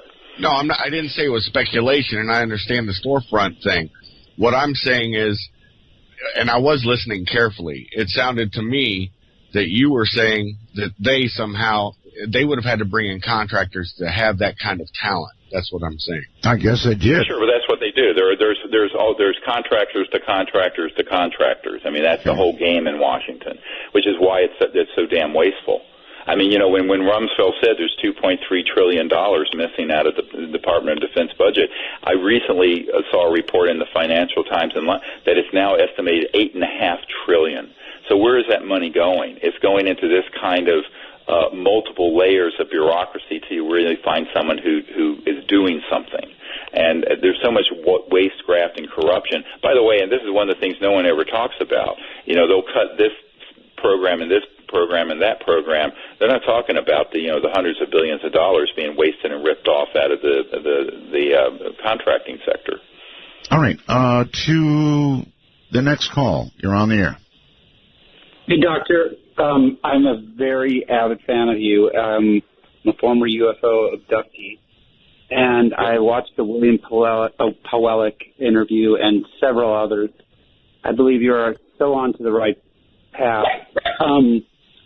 I was going to see if you found a correlation between what they call Morgellons disease, which is actually nanofibers or nanoparticles, which are using the same technology that Pawelek used from the 2 billion transistors from Siemens. these actually have been modernized by DARPA and been released to the general public. I was wondering what your thoughts are on that program. Okay. Well, there's a lot of nanobiotechnology, and that's what this is really called, nanobiotechnology, that's been developed in these classified projects. And remember that Palak was involved in projects in the 70s and 80s, so we're talking 30, 40 years ago. And technology doesn't stand still. So there have been multiple generations of development of these capabilities, and this is why a lot of people in the UFO world will come across a bit of evidence, and they're convinced it has to be, quote, alien. I'm going, well, wait a minute, unless you've really drilled down on what the capabilities are within these high-tech covert programs, you really can't make that assessment, and that's why you have to kind of expose one with the other for it to make any sense. And these technologies that you're referring to have been developed on the nanotechnological level, where they're very effective at energy transmission, biological systems, all of this. And that's a lot of what they're using in these sort of artificial life forms that look like they're ETs, but they're not. And that's gone through many generations of development since the 60s. All right. Kelsey on Skype. Hello. Hey, how's it going? It's going fine. What's up? Honored to speak to both of you. Just have a question and a comment, and then I'll take myself off the air. Sure. Just the question was, I'm curious to know if either of you have ever heard of Billy Meyer and what you think about him and his findings. Billy Meyer? And my comment was that I think that maybe the reason that you as a host have a problem with things like shadow people and the Ouija board or whatever is because it takes a person who is extremely spiritual and morally sound to be able to, and of courage, to have a lot of courage to be able to deal with having a positive experience with these entities, because if not, you're vulnerable to those negative entities. Sorry, I'm super nervous talking about it, but I think that's why certain people have the experience that they do, and they are more afraid of it because they don't. All right, well, this is a subject, sir, for open lines or something between you and I. No problem. We can talk about it, but we've got Dr. Greer here, so... Okay. What do you have for him? Well, yeah, the first question, yeah, I've certainly heard of I've certainly heard of the Billy Meyer case, and looked at the evidence. I don't know. There are some people who ascribe to that, evidence, and others who don't. What I've tried to do is find things where there's a pretty good provenance for it. But, yeah, I'm certainly aware of the Billy Meyer case in Switzerland, and apparently he had some degree of contact that went on for some period of time and got a number of photographs of it. Some of the photographs were pretty impressive. Some of the photographs looked like you had a craft attached to a tree, frankly. So Yes, and that's actually, there's a researcher I know that found that what happened was that there were some real events happened, and then when they stopped, things started then getting staged a little, and that it kind of hurt the credibility of it. Yeah, exactly. So now, whether that's true or not, I don't know, but I try to be careful with things where there's some question about that, as opposed to say, something released from a government or something that has had a really lot of solid information around it. And even then, you never know in this day and age with photographs. All right, Doctor, listen, it's been a wonderful show. The show is ending. I cannot control the clock. I wish I could, but I can't. So is there anything you would like to leave the audience with very quickly? Sure. I'd like to invite people to come to our event in Washington on November 21st. It's going to be a live event and also a webinar, and if they want to find out about it, then go to SeriousDisclosure.com. I think it's going to be a big expose of how the secret government really works. You're an amazing guy. Dr. Greer, thank you for being here. We'll do it again, buddy. Thank you very much. I'm glad you're back. Take care. Dr. Stephen Greer. All right, folks. What a night, huh? Got a lot of news to sift through and try to make sense of. But this was a night that I had always hoped would come. And I hope the story keeps building. By the way, I got a quick message that this supposed something is on the front page of Yahoo. Something about this recent discovery way out there that controls the sun was on the front page of Yahoo. So maybe this story is breaking wide. Everybody have a good night. Time zones from here to there and back. From Art Bell and crew, good night.